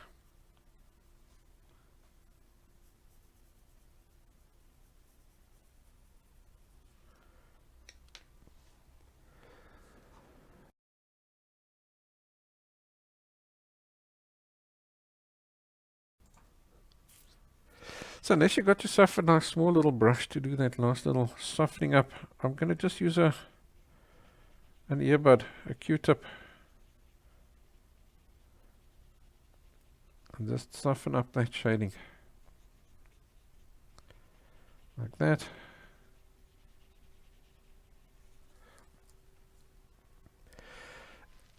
And I'll use my eraser. So I think I'll just use a kneaded eraser.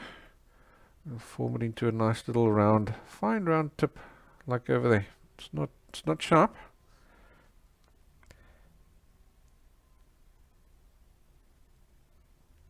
Let's start working in that little highlight. So now I'm going to use this little highlight over here that I'm lifting out to show that undulation of the tooth where it goes up, a little bit down, and then back up again, and so on. So we get that, and I'll just tap that away.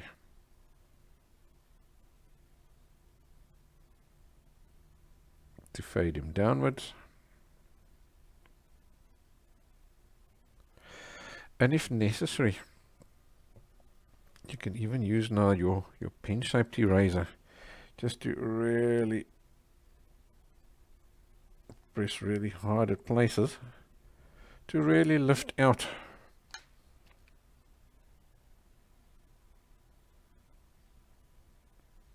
all the graphite to get a good shading over there.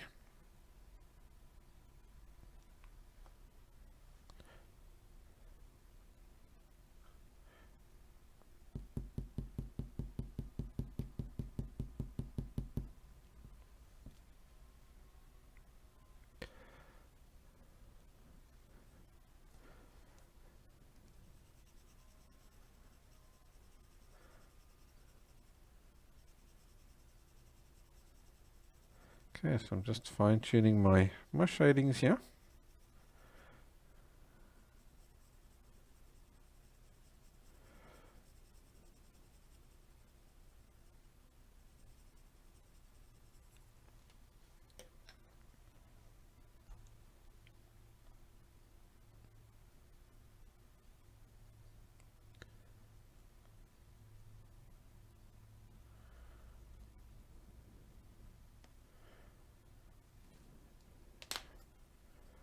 I'm just making sure I'm getting these contrasts correct, or more accurate. Okay, let's move over to the next tooth. Now this tooth over here is never going to be the same tonal value as that one over there. It's going to be different because he's pointing at a different angle. So you have to really look out for that. So I'm going to get the basic shape right. Those outside edges, get them correct. To make sure that the tooth curls towards each side. Then I'm going to get the shadow correct. Dark at the top, going lighter downwards. And I'm comparing this tonal value with the tooth next to it. And I'm checking, must this tooth be lighter or darker? Okay, and then here, there's another little hump and bump in that tooth. So I'm getting extra tonal value down there. He's also going darker towards this side. What's cool, because you've already added that, you can shade straight into that dark. It doesn't matter.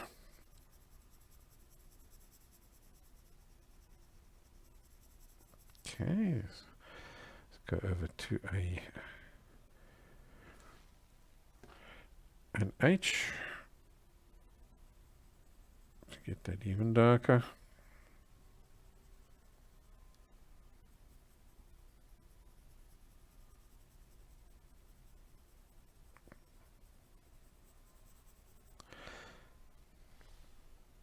Okay, so can you see he's now darker than the guy next to him?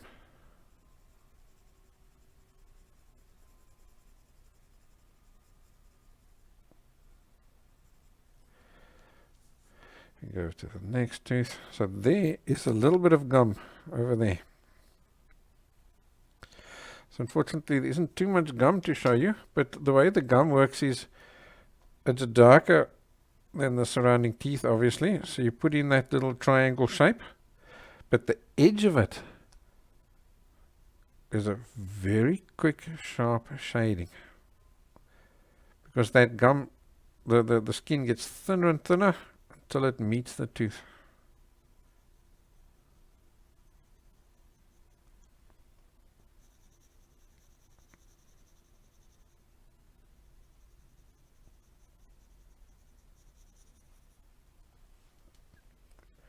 So you put in that little shading over there. Alright, let's go back over to an H and let's tackle this guy over here. Let's get his shape right. Nice little, you can distinctly see he's curling over on this side, eh?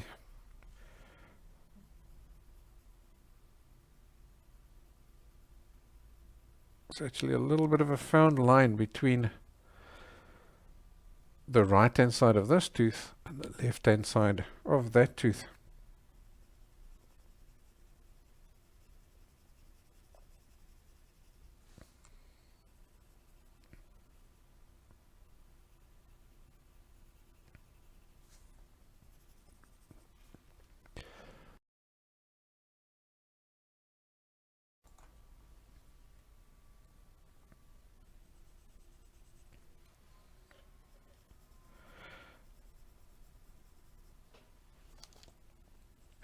Right, so as you can see, teeth are just lots of little short shadings in them. So you have to be quite, you have to look carefully, you have to be quite observant. So now I'm getting the shadow being cast. And here I'm getting that curling over of the tooth at the bottom. There's a little bit of a curling over in that corner over there. And here still that little bit of a found line between the left and the right hand side. So I'm working on that.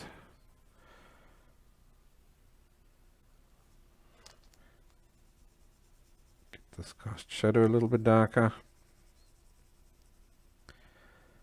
Should be fine for now. Let's lift out his highlight. I'll just use the pen-shaped eraser because it's a nice sharp line over there. And then we can use the kneaded eraser to tap out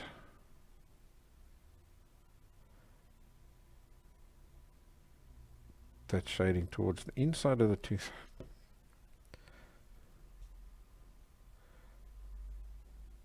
There I'm seeing a little bit of a subtle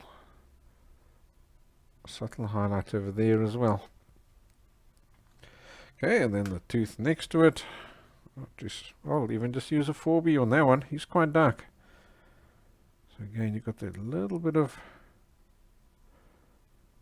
just a little bit of gum over there.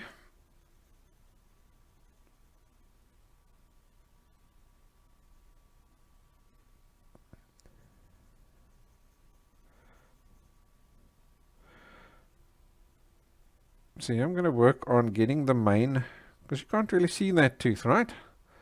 So I'm just going to work on getting any kind of shapes I am seeing over there. Just work on getting that right. And once I can see it right, like there's a little bit of a little piece over there. Once I've got that right, then I'll just go over everything, get that tonal value correct.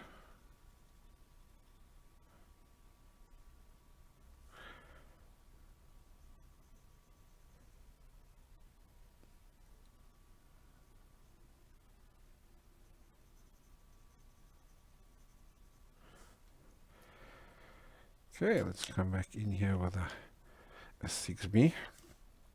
Now that we've got those teeth in, we can see here's little areas in the top lip where we can strengthen up our tonal values. And by strengthening up these tonal values, you're getting that nice curl in. That nice curled in effect.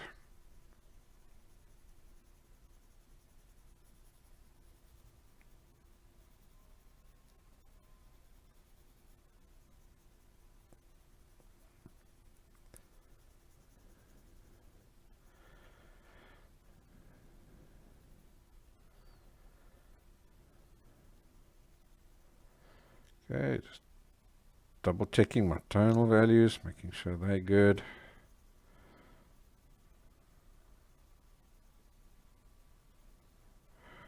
On the teeth as well. Okay, let's stand back and let's see where we're at.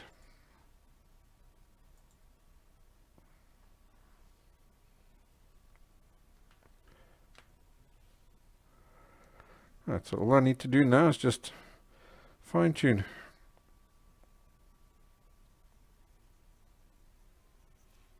So let's start off just by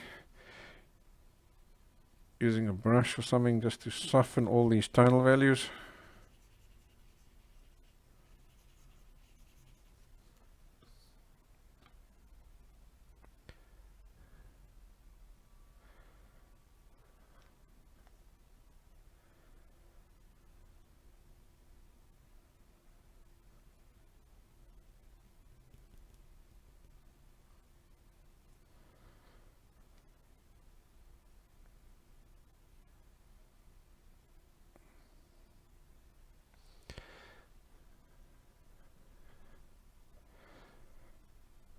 There we can work on fine-tuning them again.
Alrighty, I think we'll leave it at that.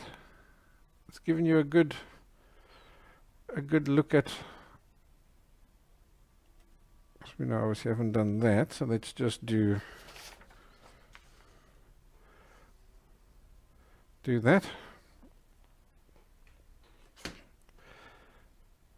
That gives you a good idea on how to get all those details into the lips and the teeth.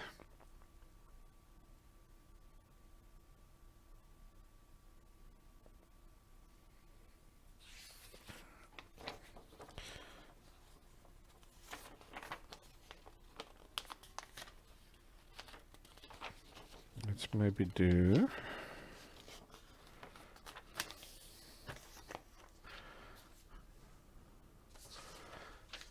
that.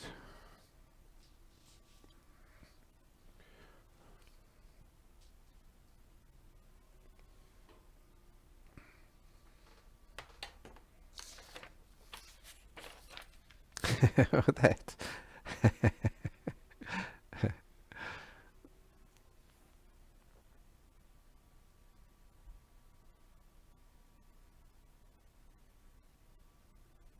Where is this position? Somewhere around there, eh?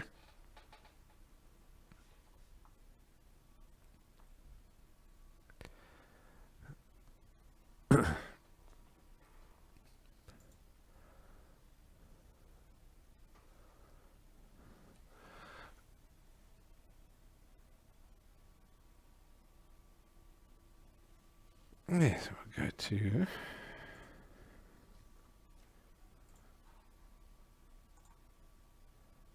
we'll go to over there. So if you've got any final questions, go for it. Fire away and ask me. Thank you. I'm glad you enjoyed the class. Total Sub is asking, are wax-based pencils better or oil-based pencils? I think you're referring to colored pencils. To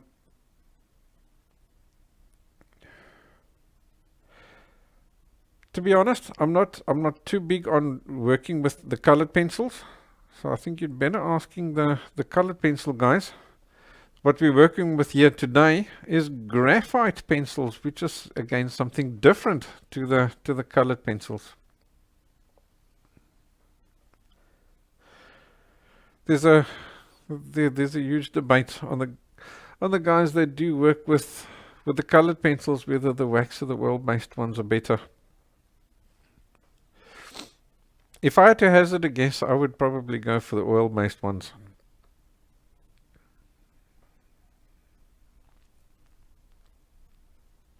So sorry, I don't have a better answer to your question, Total Saber.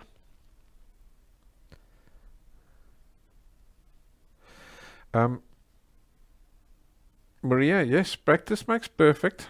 Just keep at it.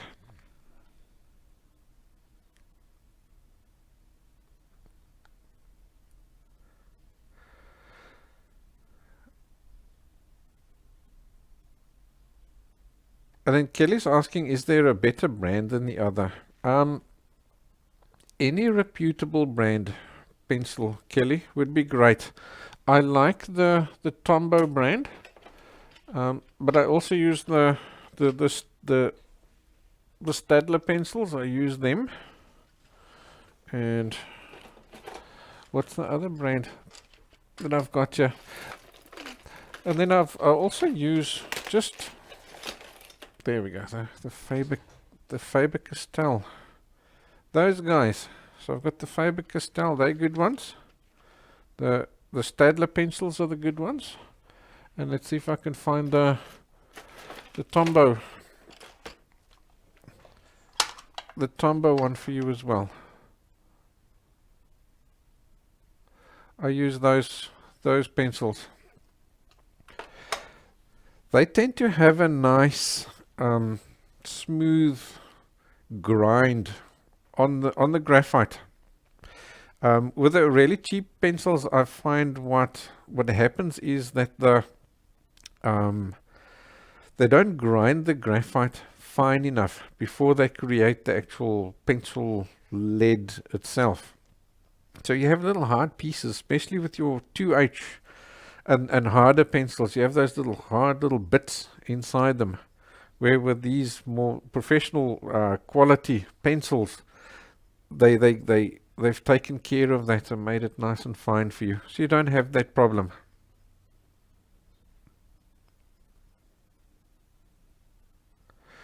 I'm glad you enjoyed the class, Eugenia Snowman.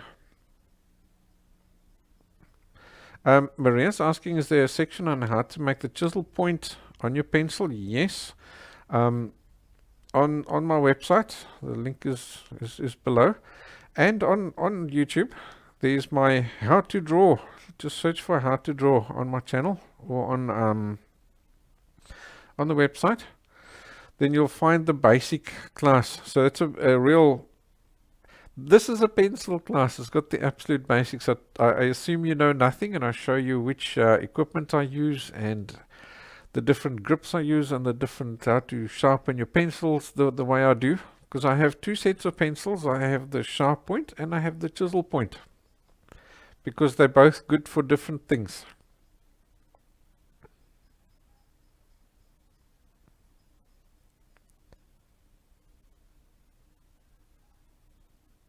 Yeah, Kelly, you're just your standard little pencils that you buy that the guys use at school. They're no good. They're no good. They're only good for real basic drawings. You know, when you're just getting started and so on, it's fine. But when you the minute you start drawing a bit more seriously, you'll find that those guys just don't cut it. Yeah, you'll enjoy that class, Maria, if you're just starting out. It gives you a really good grounding. There's actually a little bit of a sequence you can follow there if you want. You can follow the first one is how to draw. Let me just get to there, and then I can tell you the exact sequence that you want to take. So if I go to the website and I say classes, pencil drawing. Generally, on the website, if you the top classes are the new ones, and as you scroll down, they get older and older. But no, yeah, right in the beginning, I did a sequence where I assumed you knew nothing, then I built you up. So that gave you a good grounding, and then the stuff got gradually more and more difficult until you could pick and choose whatever class you want. So the first one is the Learn to Draw, Introduction to Drawing. And then there's a spoon, and then garlic and onions, and then there's a rose, there's a glass, then there's apples. So if you scroll up, you'll see them on the website. After you've done apples class, then after that you can do any sequence you want. Then you have that real basic grounding. You will understand your tonal values. You'll understand how to use your pencils, which pencil to use at which time, and so on. All that will make perfect sense then. Alrighty guys, so I hope you enjoyed today's lesson. If you do, just don't forget to please don't forget to do that, so that you can be notified next time there's a live class happening. The next class, I think we've got to still do the ear, and we still got to do the hair. So I think we'll tackle the ear. We'll do him, and then we'll leave the class, the hair class for last. Next week I do pencil and then painting, pencil and painting. So next week we'll do some painting. So in the 2 weeks time, we'll see you for the pencil. That's if you're in the live. Obviously, if you're watching the replay, there's a good chance it's available already. Just take a look on my channel or on the website. So if you do want to learn some more pencil drawing, I've got tons more classes on my website. The link is below. Go and take a look. It's a really good price. So I'll see you then. Thank you for joining me. I'll see you next time.